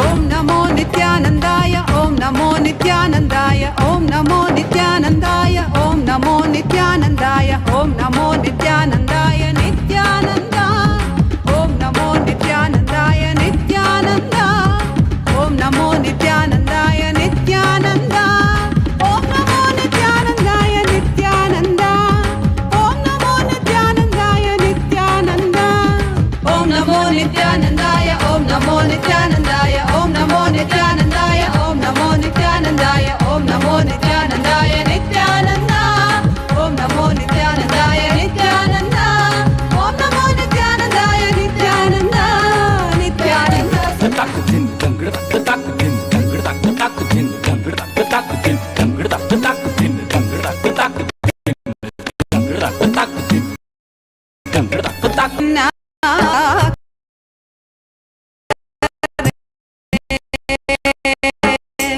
ಆಲಿಸು ನಿತ್ಯ ಪೂರ್ಣತ್ವರೇ ಆಲಿಸು ಕರೆ ಆಲಿಸು ನಿತ್ಯನ್ನ ಪೂರ್ಣತ್ವದ ಕರೆ.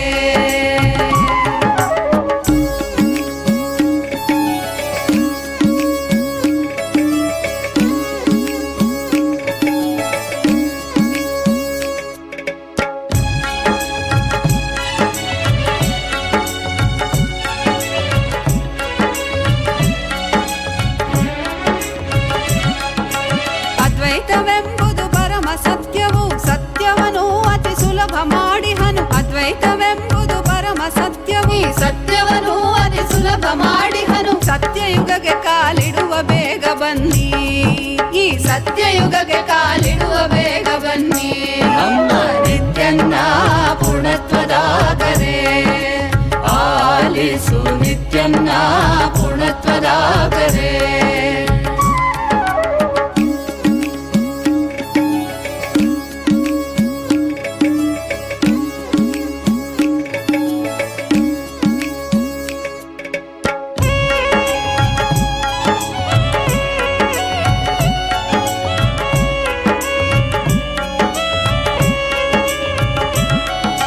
jaggi jaggi nak chick jaggi jaggi nak chick jaggi jaggi nak chick jaggi jaggi nak chick jaggi jaggi nak chick jaggi jaggi nak chick jaggi jaggi nak chick jaggi jaggi nak chick. ಕೈಲಾಸವೆಂಬುದು ಬೇರೆಲ್ಲೂ ಇಲ್ಲ ಆನಂದವೆಂಬುದು ಮತ್ತೆಲ್ಲೂ ಇಲ್ಲ ಕೈಲಾಸವೆಂಬುದು ಬೇರೆಲ್ಲೂ ಇಲ್ಲ ಆನಂದವೆಂಬುದು ಮತ್ತೆಲ್ಲೂ ಇಲ್ಲ ನಿತ್ಯಾನಂದನ ಸನ್ನಿಧಿಯಲ್ಲಿ ಕಾಣಿ ನಮ್ಮ ನಿತ್ಯಾನಂದನ ಸನ್ನಿಧಿಯಲ್ಲಿ ಕಾಣಿ ನಮ್ಮ ನಿತ್ಯನ್ನ ಪೂರ್ಣತ್ವದಾಗದೆ ಆಲಿಸು ನಿತ್ಯನ್ನ ಪೂರ್ಣತ್ವದಾಗದೆ.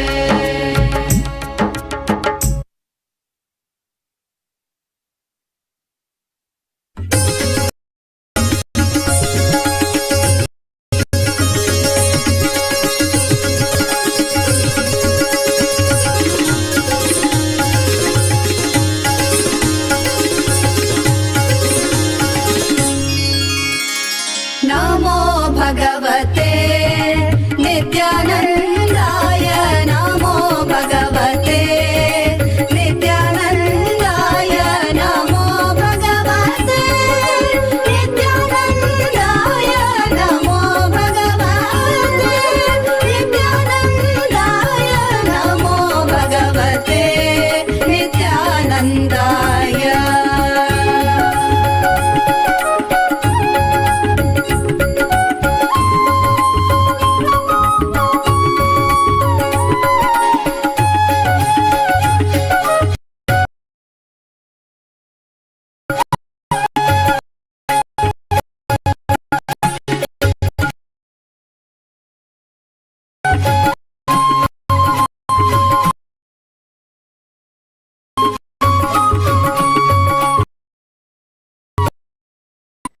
Of Mahasadahiva Murthy. Every single boon, prayer request that you are asking are blessed by himself. We will now steps for you to understand the different avenues through which you can ask your prayers, blessings, requests directly to Swamiji. The first is YouTube. All of you can follow along as we are guiding you. These are different avenues that are available for you to ask your prayers, boons directly to Swamiji. The first is YouTube. You all can head to our official channel, Kailasa's SPH Nityananda, the official YouTube channel. And you can go to the topmost live, the live darshan, the live video, and go to the live video. Go to the live video, post all your boons, blessings, subscribe and this request directly on WhatsApp as well in 2 simple steps. Head to kailasa.org, our official website, and right at the homepage you will see a button to join the WhatsApp community. So please do join the WhatsApp community. Once you join the WhatsApp community, in the chat, in the community chat, you can post all your questions, boons and blessings requests to Swamiji. And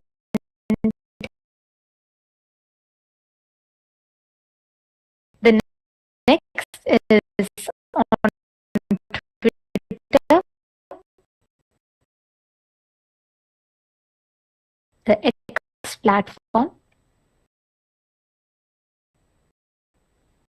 Please head to the Twitter and once you head there, that you and also liked it, and go to the topmost pinned tweet and use the hashtag #AskTheAvatar and reply to the pinned tweet with your request, whatever prayers that you have. And even if you have any questions, please take a few minutes to go and tweet over here.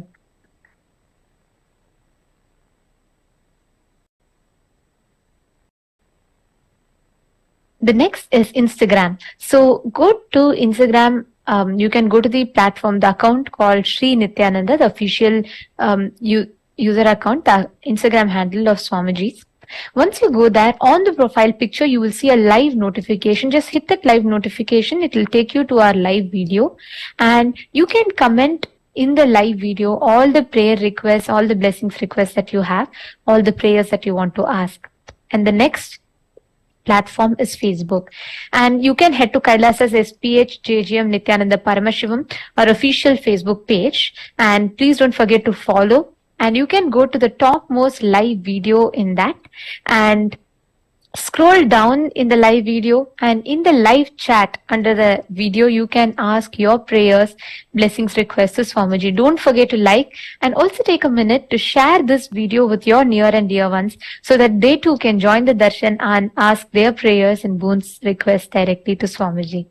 Make sure you post your prayers across all the platforms, so in whichever platform Bhagwan's eyes fall, immediately your prayers can be blessed.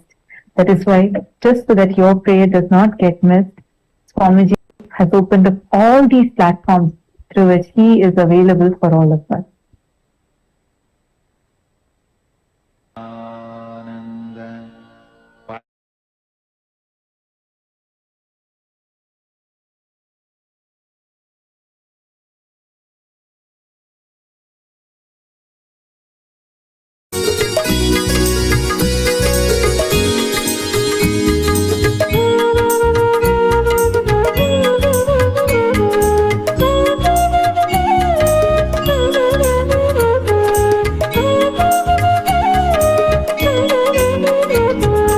Nityanand Nityanand जय जय नामं भजे नित्यानंद नित्यानंद गुरुनाथं भजे नित्यानंद नित्यानंद जय जय नामं भजे नित्यानंद नित्यानंद गुरुनाथं भजे नित्यानंद जय जय नामं भजे नित्यानंद नित्यानंद गुरुनाथं भजे नित्यानंद नित्यानंद जय जय नामं भजे नित्यानंद नित्यानंद गुरुनाथं भजे नित्यानामं भजे गुरुनाथं भजे नित्यानामं भजे गुरुनाथं भजे नित्यानामं भजे गुरुनाथं भजे नित्यानामं भजे गुरुनाथं भजे नित्यानामं भजे गुरुनाथं भजे नामं गुरुनाथं भजे नित्यानामं भजे नित्यानन्दं भजे नित्यानामं भजे नित्यानन्दं भजे नित्यानन्द नित्यानामं भजे नित्यानन्द नित्यानन्द गुरुनाथं भजे नित्यानन्द नित्यानन्द जय जय नामं भजे नित्यानंद नित्यानंद गुरुनाथं भजे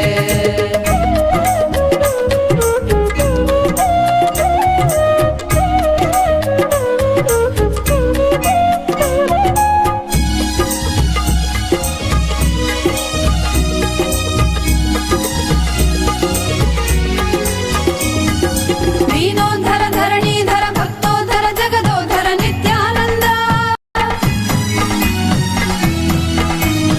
अभयंकर प्रलयंकर करुणाकर सद्गुरुवर नित्यानंद दीनोद्धर धरणीधर भक्तोद्धर जगदोद्धर नित्यानंद अभयंकर प्रलयंकर करुणाकर सद्गुरुवर नित्यानंद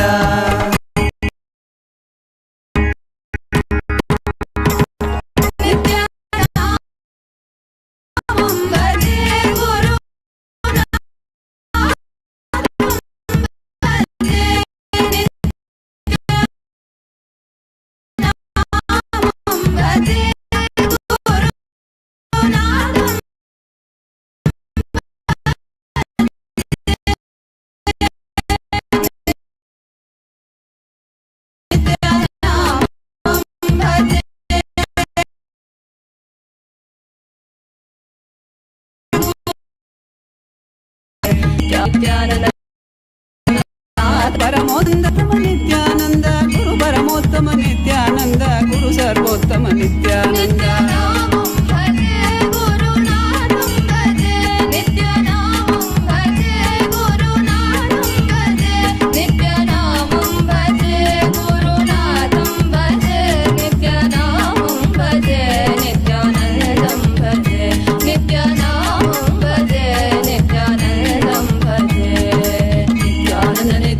जय जय भजे नित्यानंद नित्यानंद गुरुनाथं भजे नित्यानंद नित्यानंद जय जय नामं भजे नित्यानंद नित्यानंद गुरुनाथं भजे नित्यानंद नित्यानंद गुरुनाथं भजे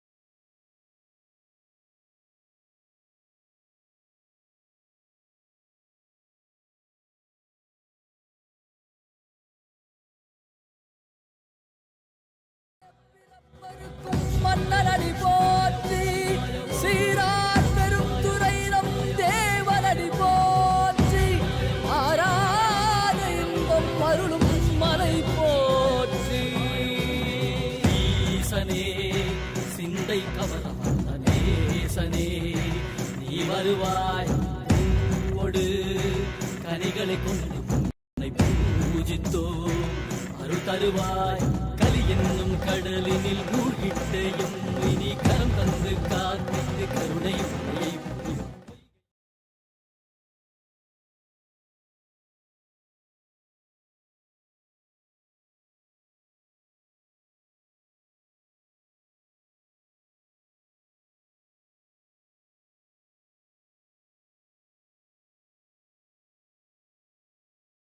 Inhale and exhale deeply with 25 heads and 75 eyes and 50 hands. Visualize, meditate, connect with him. He is a living, alive being. Drop your form into his form and dissolve. Remember, you are a Sarupya Mukta, means your form is dissolved into his form. All my disciples initiate Salokya Mukti, Samipya Mukti, Sarupya Mukti, Sayujya Mukti. Om Nityananda Paramashivoham. Om Nityananda Paramashivoham. Om Nityananda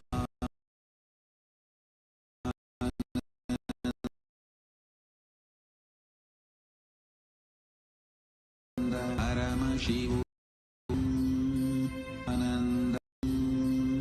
Om Nityananda Paramashivoham. Om Nityananda Paramashivoham. Om Nityananda Paramashivoham. Paramashivoham. Om Nityananda Paramashivoham. Om Nityananda Paramashivoham. Om Nityananda Paramashivoham.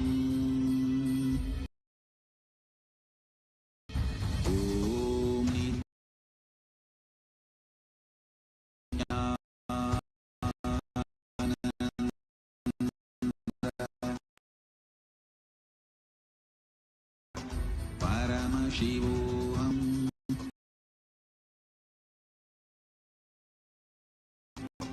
Om Nityananda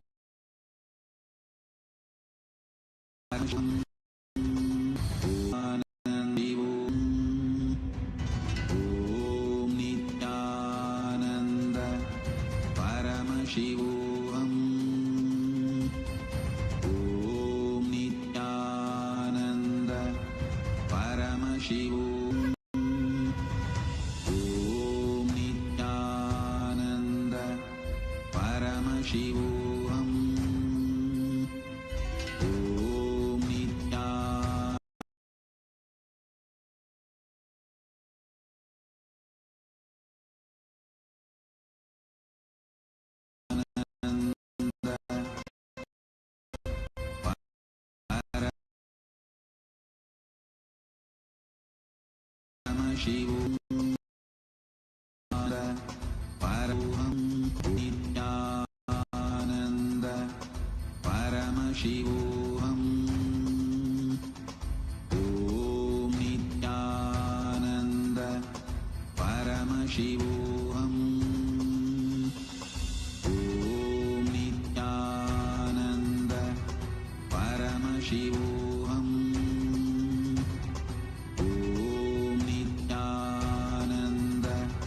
Paramashivoham. Om Nityananda Paramashivoham. Om Nityananda Paramashivoham. Om Nityananda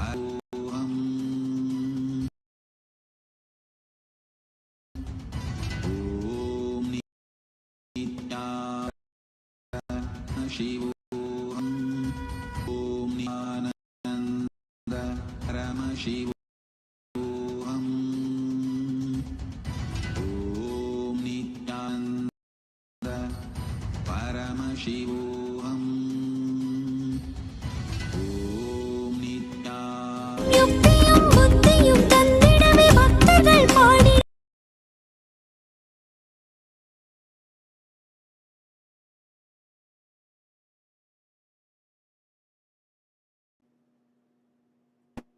Mahasadahiva with 25 heads, 50 hands, 75 eyes.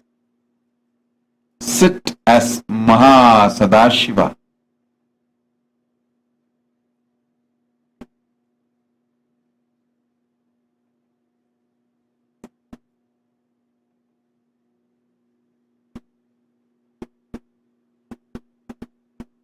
I'll shower you with Paramadvaita.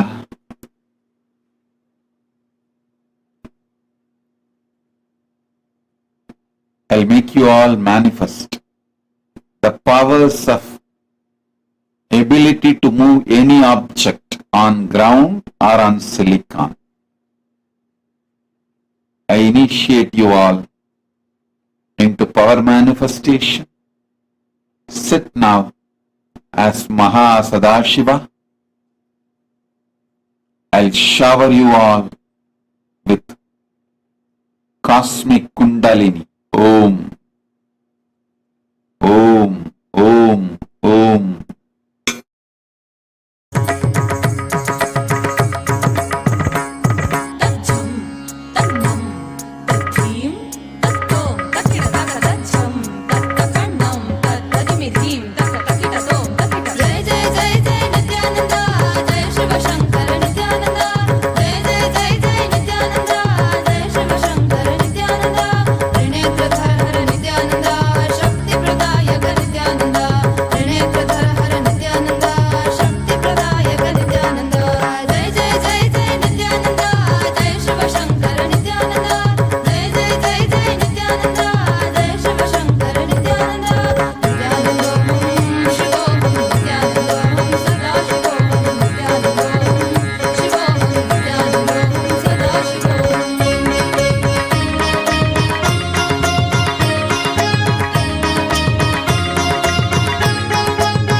अब देखो ये कैसे देखे पट्टी बंद कर आंखों पे हर बाधा हटा कर सब दूर दूर जो है कह जाएंगे कि सब देख देखते रह जाएंगे। त्रिनेत्र जागरण जो इसे कहते हैं कथाओं में जो सुनने को मिलते हैं कहने में जो लगे नहीं इतना आसान चिल इतना भी नहीं मुश्किल बात बनेगी संपूर्ति जब साथ है तो आओ एक दीक्षा की तो बात है सारी दुनिया में मगर एक ही इंसान उप्स नॉट इंसान ये है भगवान। जय जय जय जय नित्यानंदा जय शिव शंकर नित्यानंदा जय जय जय जय नित्यानंदा जय शिव शंकर नित्यानंदा नित्यानंदों शिवोहम नित्यानंदों सदा शिवोहम नित्यानंदों शिवोहम नित्यानंदों सदा शिवोहम तत्त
as the ultimate manifestation of Paramashiva's Mahasadahiva Murthy,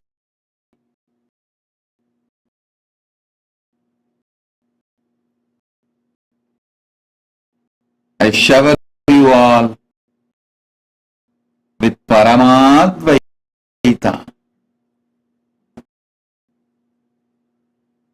Intensely I awaken all your brain grooves, non-mechanical brain. I shower Advaita. Now, sit as Mahasadahiva with 25 heads, 50 hands, 75 eyes. Just replace yourself with Mahasadahiva. Dissolve into Mahasadahiva. Just dissolve into Mahasadahiva.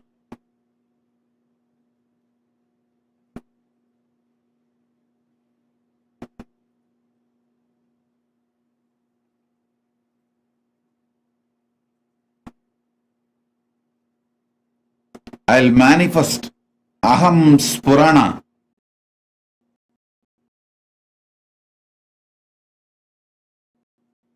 Cosmic Kundalini in you all.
Nityananda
நெஞ்சில் நிறைவாய்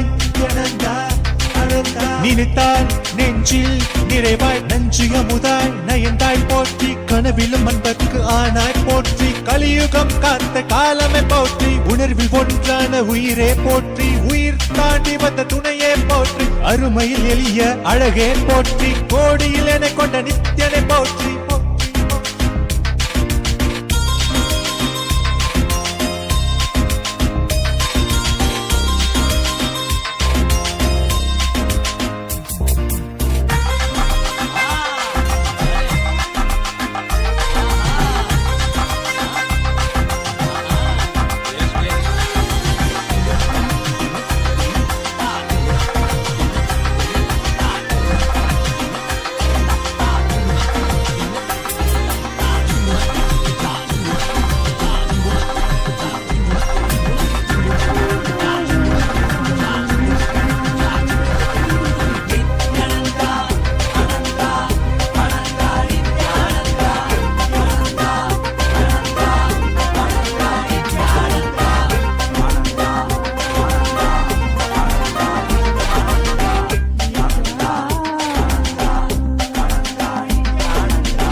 स्मरण करो भजन करो नमन करो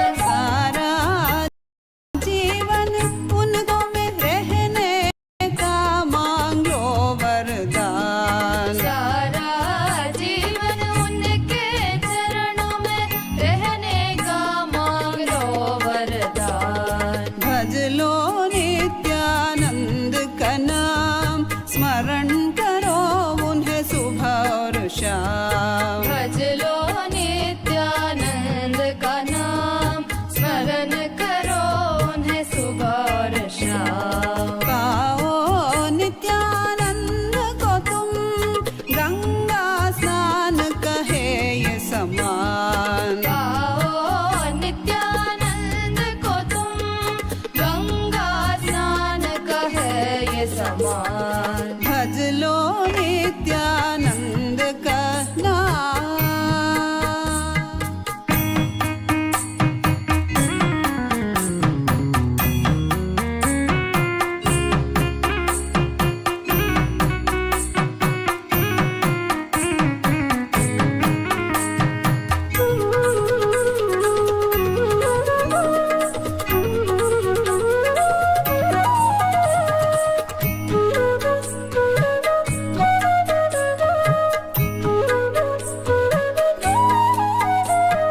स्मरण करो भजन करो नमन करो नित्य भगवान स्मरण करो भजन करो नमन करो नित्य भगवान स्मरण करो भजन करो नमन करो नित्य भगवान स्मरण करो भजन करो नमन करो नित्य भगवान मुक्त करो हमें इस माया से हे हम सब तेरे ही संतान मुक्त करो हमें इस माया से हे हम सब तेरे ही संतान मुक्त करो हमें इस माया से हे हम सब तेरे ही संतान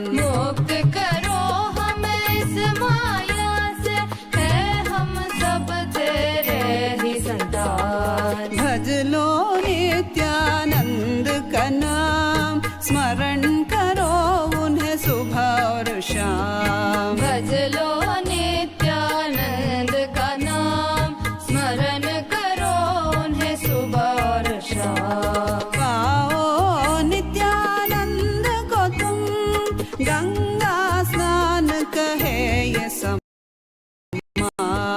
गाओ नित्यानंद को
ನಿತ್ಯಾನಂದ ನಿತ್ಯಾನಂದ ಮಂತ್ರ ಕೊಡುವ ನಿತ್ಯಾನಂದ ನಿತ್ಯಾನಂದ ನಿತ್ಯಾನಂದ ಮಂತ್ರ ಕೊಡುವ ನಿತ್ಯಾನಂದ ಮಂತ್ರದಿಂದ ಶರೀರ ಮನವ ಶುದ್ಧಿ ಮಾಡುವ ನಿತ್ಯಾನಂದ ಮಂತ್ರದಿಂದ ಶರೀರ ಮನವ ಶುದ್ಧಿ ಮಾಡುವ ನಿತ್ಯಾನಂದ ನಿತ್ಯಾನಂದ ಮಂತ್ರ ಕೊಡುವ ನಿತ್ಯಾನಂದ ನಿತ್ಯಾನಂದ ಮಂತ್ರ ಕೊಡುವ ನಿತ್ಯಾನಂದ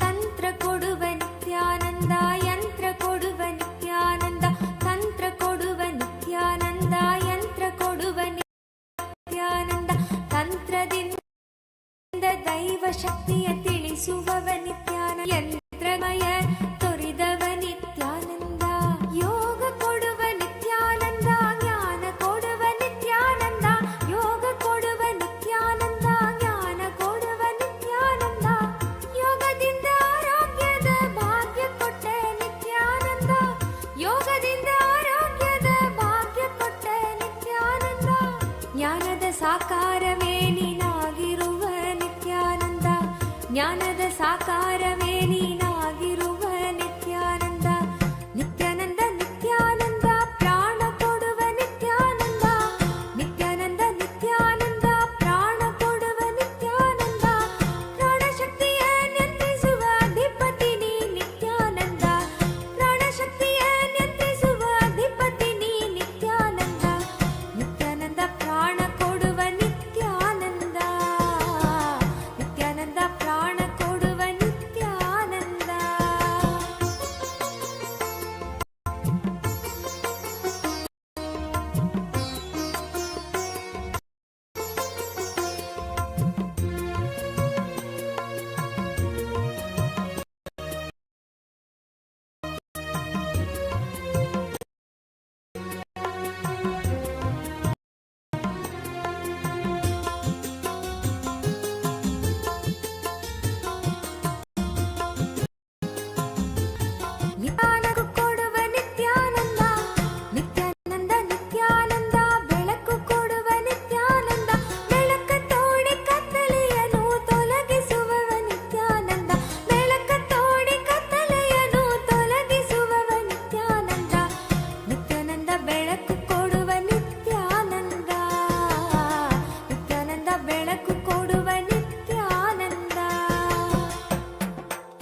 ಕಲ್ಪವೃಕ್ಷವೇ ನೀನಾದೆ ನಿತ್ಯಾನಂದ ವರವ ನೀವ ಕಲ್ಪವೃಕ್ಷವೇ ನೀನಾದೆ ನಿತ್ಯಾನಂದ ನಿತ್ಯಾನಂದ ನಿತ್ಯಾನಂದ ದೀಕ್ಷೆ ಕೊಡುವ ನಿತ್ಯಾನಂದ ನಿತ್ಯಾನಂದ ನಿತ್ಯಾನಂದ ದೀಕ್ಷೆ ಕೊಡುವ ನಿತ್ಯಾನಂದ ದೀಕ್ಷೆಯಿಂದ ಪ್ರಜ್ಞೆಯನ್ನು ಮೇಲಕ್ಕೆತ್ತುವ ನಿತ್ಯಾನಂದ ದೀಕ್ಷೆಯಿಂದ ಪ್ರಜ್ಞೆಯನ್ನು ಮೇಲಕ್ಕೆತ್ತುವ ನಿತ್ಯಾನಂದ ನಿತ್ಯಾನಂದ ದೀಕ್ಷೆ ಕೊಡುವ ನಿತ್ಯಾನಂದ ನಿತ್ಯಾನಂದ ದೀಕ್ಷೆ ಕೊಡುವ ನಿತ್ಯಾನಂದ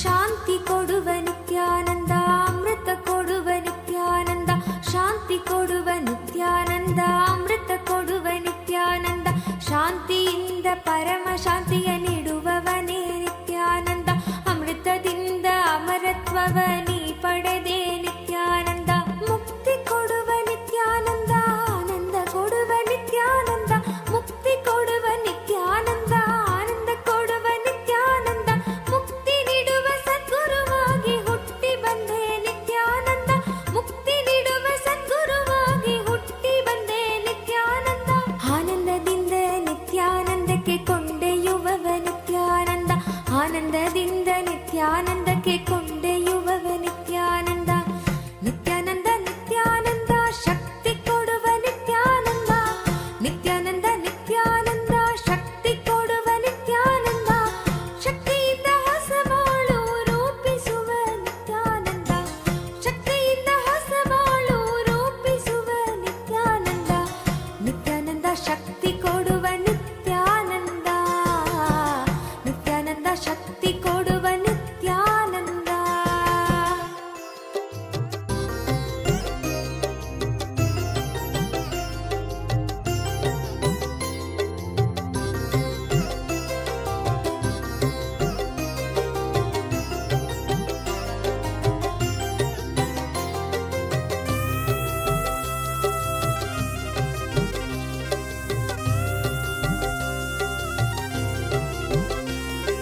लब्धा विद्या राजमान्या ततकिं प्राप्ता सम्पत् प्रभवाढ्या ततकिं भुक्ता नारी सुन्दराङ्गी ततकिं येन स्वात्मानैव साक्षात् कृतोऽभूत् क्षेत्रं च स्थानं नित्यानन्द प्राप्तं शरणागतं नित्यपादारविन्दं क्षेत्रं च स्थानं नित्यानन्द प्राप्तं शरणागतं नित्यपादारविन्दं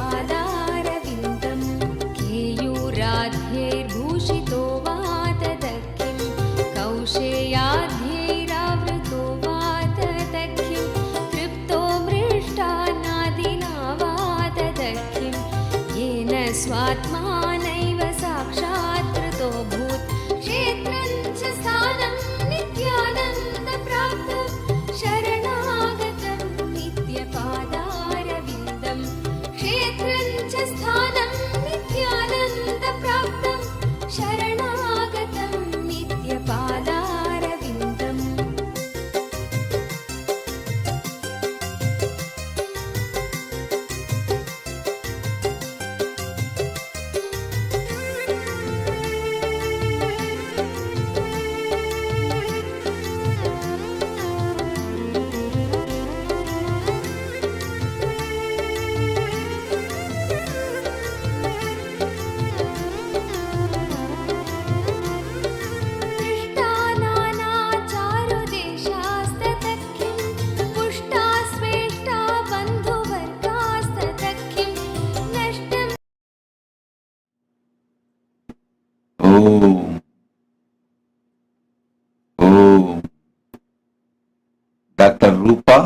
Dr. Rupa from Malaysia, blessings. My blessings for you and your family and your daughter's studies. Dr. Rupa, blessings.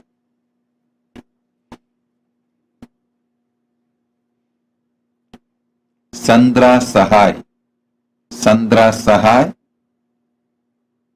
my blessings for your daughter to pass her exams in September.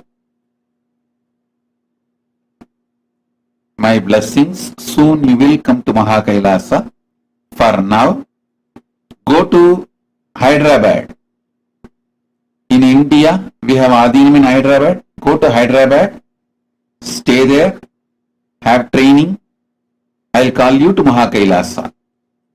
My blessings for your daughter Indra. I'll heal her completely. I'll take care. I'll shower you with wealth. I will heal her dysphagia. My blessings for your mother Anusuya Sahai. I will heal your mother. I'll shower you all with abundance. My blessings. Spiritual name for you. Mahasadahiva Ananda. Mahasadahiva Ananda. And your daughter Ma Nitya Mahasadahiva Priya. My blessings for both of you. I am with you. Tatast. Om.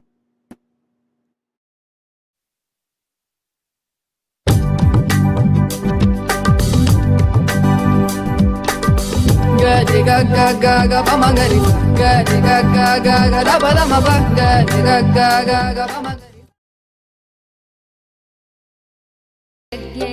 यद्यैतेस्तोषिता वातदक्किं कीर्त्या व्याप्ता सर्वलोकास्तदक्किं येन स्वात्मानैव साक्षात् कृतो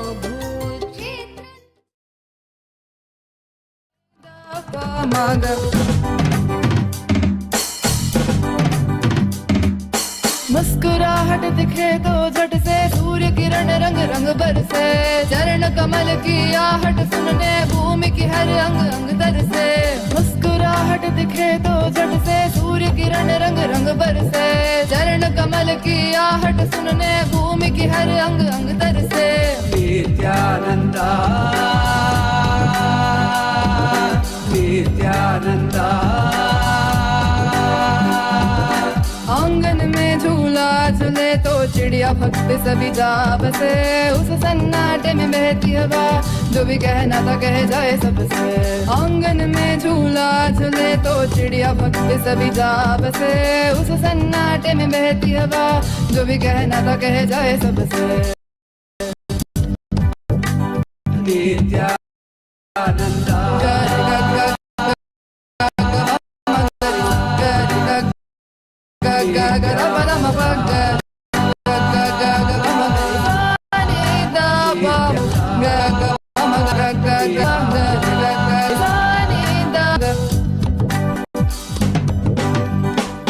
तेरे चेहरे में अलग चेतन और गहरे नयन पावन चेहरे में अलग चेतन और गहरे नयन पावन मुस्कुराहट दिखे तो झट से सूर्य किरण रंग रंग बरसे चरण कमल की आहट सुनने भूमि की हर अंग अंग तरसे आंगन में झूला झूले तो चिड़िया भक्त सभी जा बसे उस सन्नाटे में बहती हवा जो भी कहना था कह जाए सबसे नित्यानंदा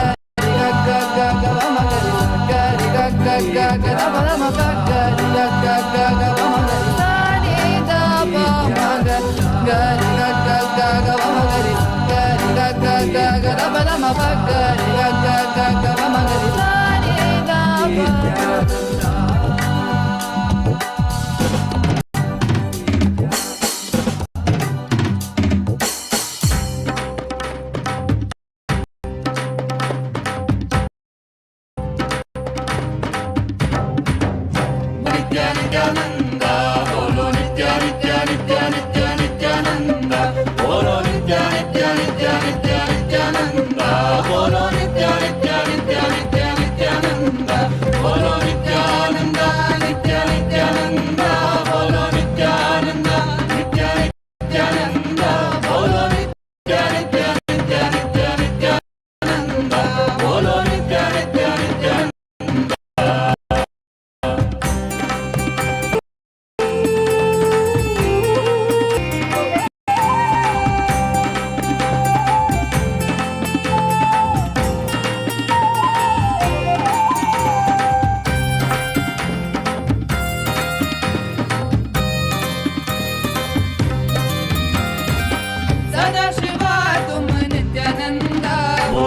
नित्या नित्या नित्या नित्या नित्यानंदा मुक्ति प्रदायक नित्यानंदा बोलो नित्या नित्या नित्या नित्या नित्यानंदा सदा शिवा तुम नित्यानंदा मुक्ति प्रदायक नित्यानंदा तीनों लोक में गूंजती है ऐसी है नाद तेरी डमरू की माया जाल से जगाने ये डमरू बाजेगा जाल से जगाने ये डमरू बाजेगा डम डम डम डमरू ये डमरू बाजेगा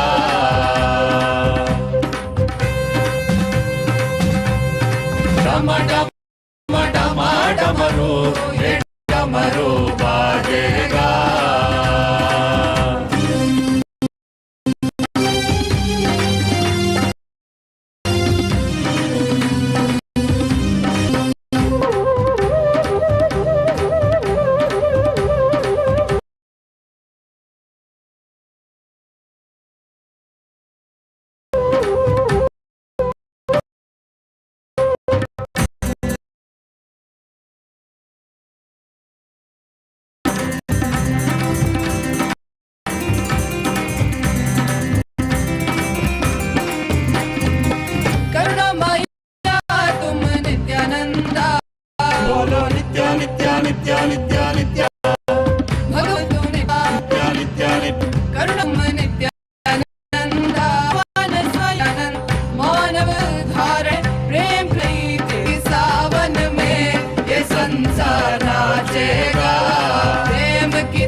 भज लो नित्यानंद का नाम स्मरण करो उन्हें सुबह और शाम गाओ नित्यानंद को तुम गंगा स्नान कहे ये समान गाओ नित्यानंद को तुम गंगा स्नान कहे ये समान भज लो नित्यानंद का नाम स्मरण करो उन्हें सुबह और शाम भज लो नित्यानंद का नाम स्मरण करो उन्हें सुबह और शाम पाओ नित्यानंद को तुम गंगा स्नान कहे ये समान पाओ नित्यानंद को तुम गंगा स्नान कहे ये समान भज लो नित्यानंद का नाम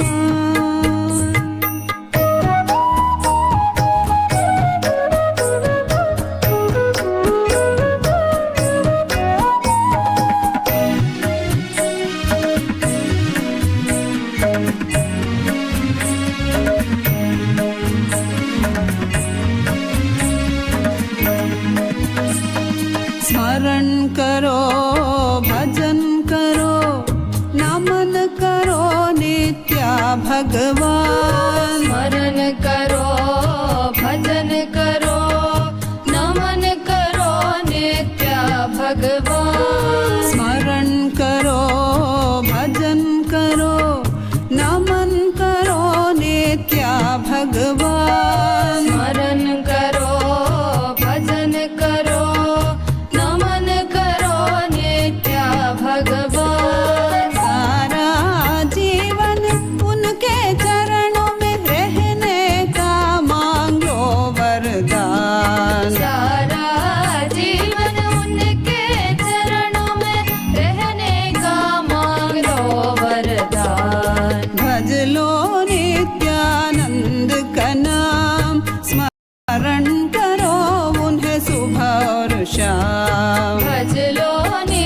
ये समान भज लो नित्यानंद का नाम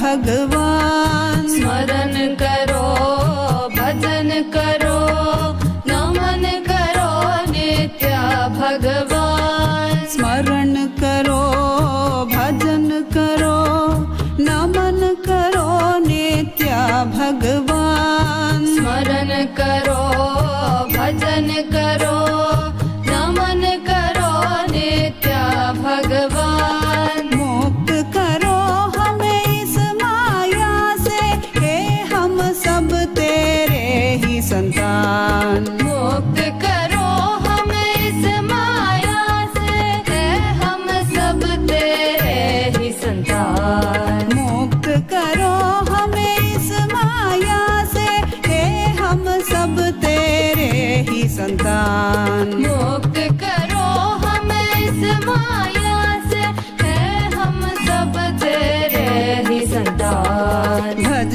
लो नित्यानंद का नाम स्मरण करो उन्हें सुबह और शाम भज लो नित्यानंद का नाम स्मरण करो उन्हें सुबह और शाम आओ नित्यानंद को तुम गंगा स्नान कहे ये समान आओ नित्यानंद को तुम गंगा स्नान का है ये समान भज लो नित्यानंद का नाम स्मरण करो उन्हें सुबह और शाम भज लो नित्यानंद का नाम स्मरण करो उन्हें सुबह और शाम भज लो नित्यानंद का नाम स्मरण करो उन्हें सुबह और शाम भज लो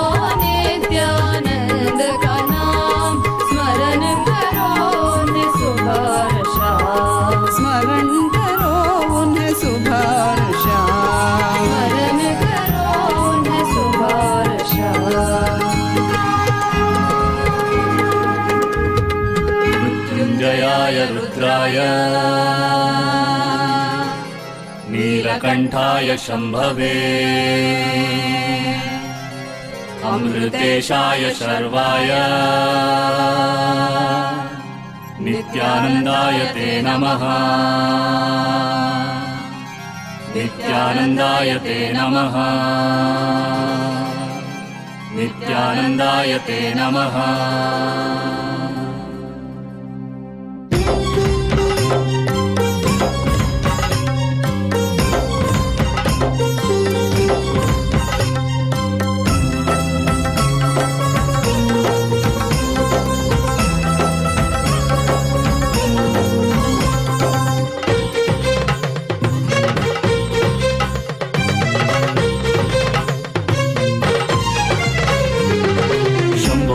शिव शंभो हर शंभो वर शंभो शंभो शिव शंभो हर शंभो वर शंभो शंभो शिव शंभो हर शंभो वर शंभो शंभो शिव शंभो हर शंभो वर शंभो नित्यानंदेश्वर बिडलिपुरीश्वर नित्यानंदेश्वर बिडलिपुरीश्वर सामगान प्रिय शंकर प्रेम हृदय शशि शेखर सामगान प्रिय शंकर प्रेम हृदय शशि शेखर नर्तन प्रिय परमेश्वर ईश्वर नित्येश्वर हर हर हर हर नर्तन प्रिय परमेश्वर ईश्वर नित्येश्वर हर हर हर हर शंकर शिव शंकर शंकरा भयंकर शंकर शिव शंकर शंकरा भयंकर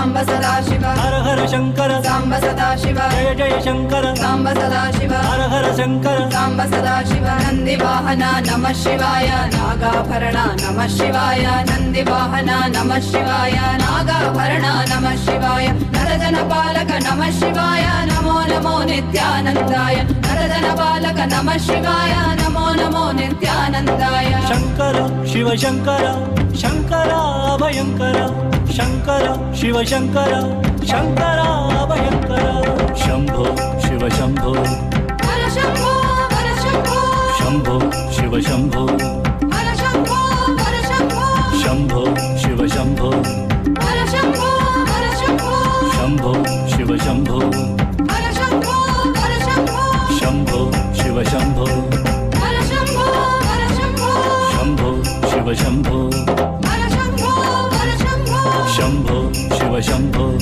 हर शंभो हर Shambho Shambho Shiv Shambho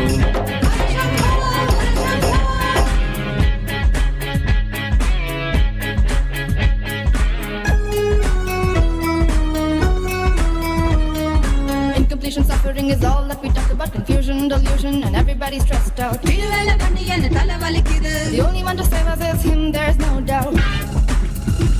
He's Sadashiva Mahadeva. He's an avatar of everything at his feet. So feel free, just let it be. Watch him come while you listen to me.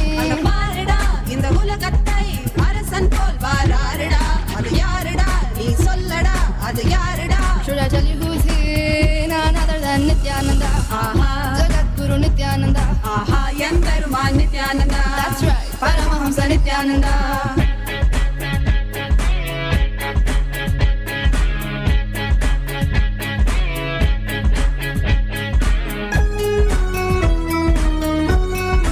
Om NaMo नित्यानंदाय Namo Namo नित्यानंदाय Om NaMo नित्यानंदाय सदाशिवाय Om NaMo नित्यानंदाय Namo Namo नित्यानंदाय Om NaMo नित्यानंदाय सदाशिवाय Nityananda Sadashiva Mahadeva say. அழகுன ஜடமுடி I மீசை see you and don't track my heart goes stuck. மறைந்து நின்று பார்க்கும் முன்ன என்னோட ஆசை Let's sing it once more. Nityananda Sadashiva Mahadeva say. அழகுன ஜடமுடி I மீசை see you and don't track my heart goes stuck. மறைந்து நின்று பார்க்கும் முன்ன என்னோட ஆசை He's Sadashiva Mahadeva. He's an avatar of everything at his feet. So feel free, just let it be. Watch him come while you listen to me. அங்க பாருடா இந்த உலகத்தை அரசன் போல் வாராருடா இன்யாருடா அவதாரடா Jagat. ஆஹா எம்பெருமான் Nithyananda That's right, Paramahamsa Nityananda.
दर्शनं कैलास कैलासनं सस्तूर्णं दुःखनाशनं पाददर्शनं पापनाशनं ललाटदर्शनं दरिद्रनाशनम् आनन्ददर्शनं कैलाससाधनम् नित्यपुरेश नित्यानन्द आनन्द गन्धवास नित्यानन्द नित्यपुरेश नित्यानन्द आनन्द गन्धवास नित्यानन्द सच्चिदानन्द नित्यानन्द चिन्मय रूप नित्यानन्द चैतन्य रूप नित्यानन्द अद्वैत रूप Nityanand नित्यपुरेश Nityanand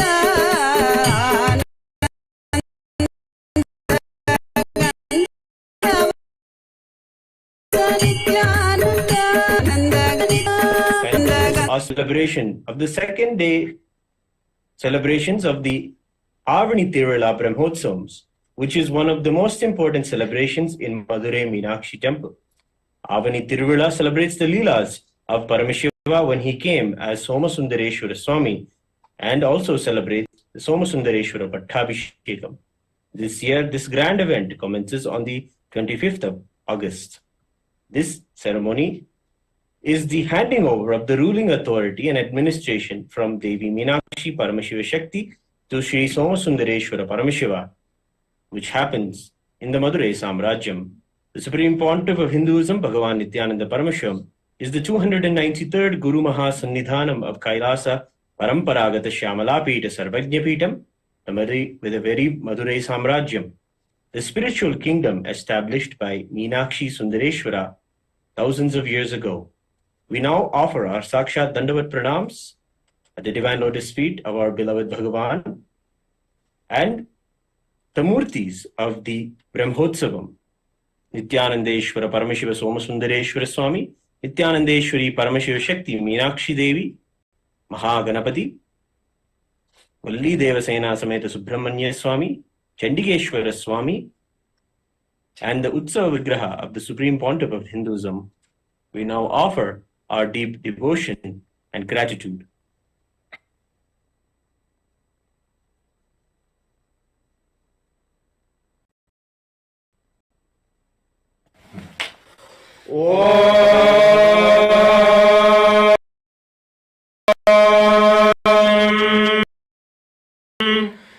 Jivanmukti Purishaya Shri Kandhaya Nostute Namo Halasya Nathaya Shankaraya Namo Namaha Shiva Sundara Nathasya Devi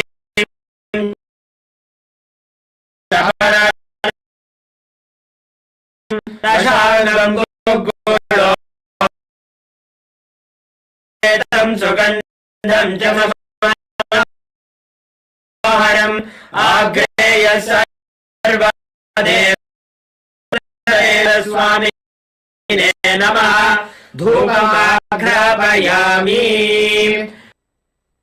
Om Tuktam Vanhyam Maya Grahana Mangalam Devam Trailokyatimirapham Shri Nityanandeshwari Paramashiva Shakti Sameta Shri Nityanandeshwara Paramashiva Somasundareshwara Swami Namaha Devam Sandarshayami Athanaivedyam Om Amrite Amridodbhave Amridavarshini Amridam Shravaya Shravaya Swaha Shri Nityanandeshwari Paramashiva Shakti Meenakshi Ambika Sameta Shri Nityanandeshwara Paramashiva Somasundareshwara Swami Namaha Amridam Mahanaivedyam Nivedayami Naivedyanandaram Achamanam Samarpayami Nirajanam Om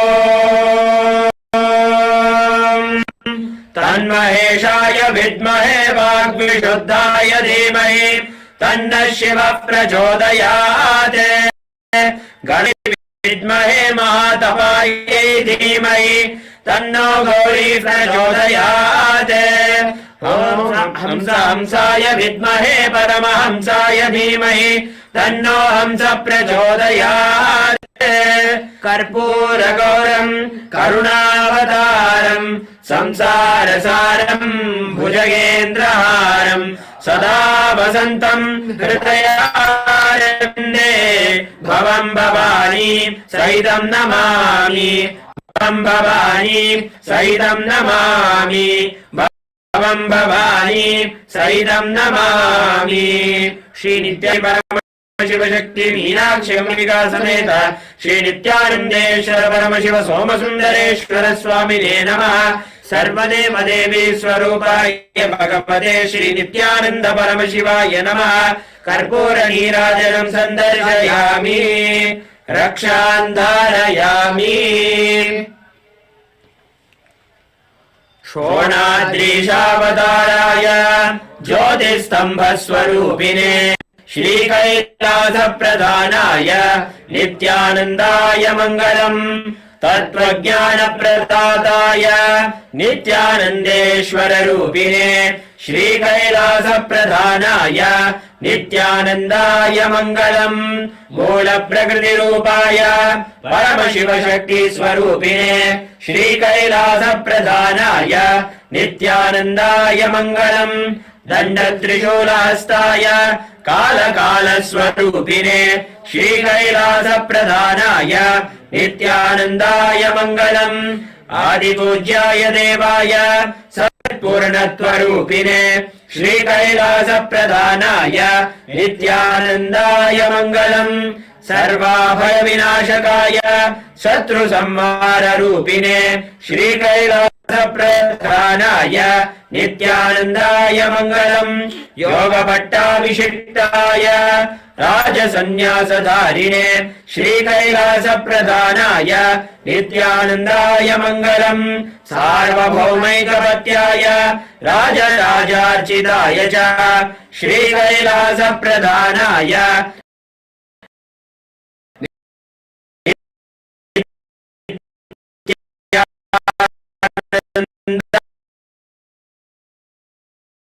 मङ्गलम्। मङ्गलम् कल्पवृक्षाय मङ्गलम् ज्ञानदायिने परमशिवाय श्री नित्यानन्देश्वराय मङ्गलम्। मङ्गलम् श्रीविद्याम्बायै मङ्गलम् परमाय नित्यानन्दे त्वं धन्यश्वर गंगाधरनामेति स्तोत्रस्थानं ददाम्यहम्। हरि ओम् तत्सत्। सर्वं भगवत् श्री नित्यानन्द परमशिव पादुकार्पणमस्तु। ओम् नित्यानन्दम्।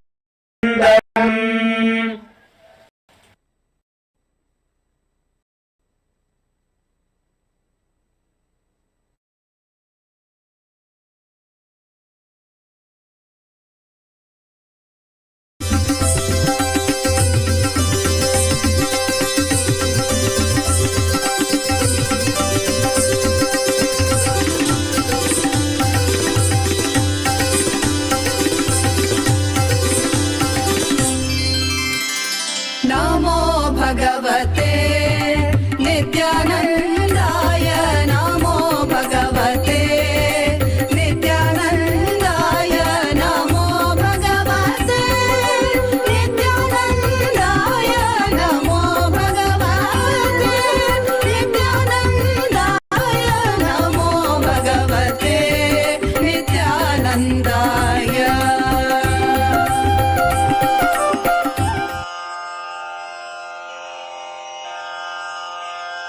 श्रीकैलासोन्नतद्वादशान्तश्यामलापीठारूढ श्रीमीनाक्षि सुन्दरेश्वरा भिन्नस्वरूप परशिवपुत्र रत्न कुमार गुरुमन्यतुल्यावतार श्रीपार्वतीस्तन्यपानलब्ध दिव्यज्ञान विश्रुत सकल निगमागम सारभूत द्राविड वेद प्रवक्त्रे श्री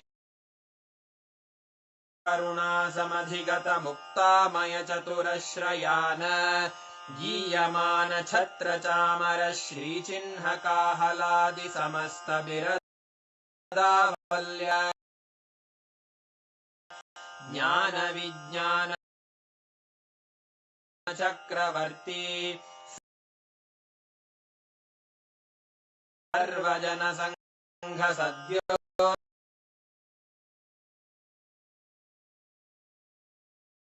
निर्वाण दीक्षा व्ययापवर्ग वर्ष पांड्य महाराज गुरु क्षपण शाक्यादि महान्धकार निवारण ज्ञान भानु वीक्ष जद्गुरु श्री ज्ञानदेशिकगीश सुंदर वाचनाम श्री ज्ञानपीठ सर्वज्ञ पीठ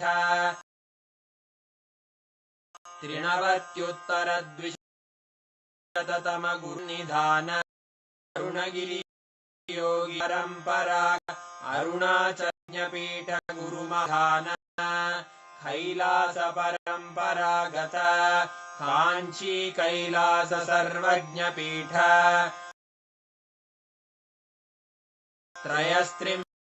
त्रयस्त्रिंशदुत्तर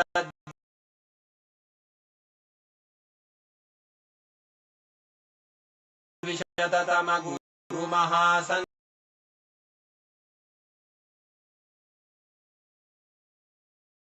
निधान नित्य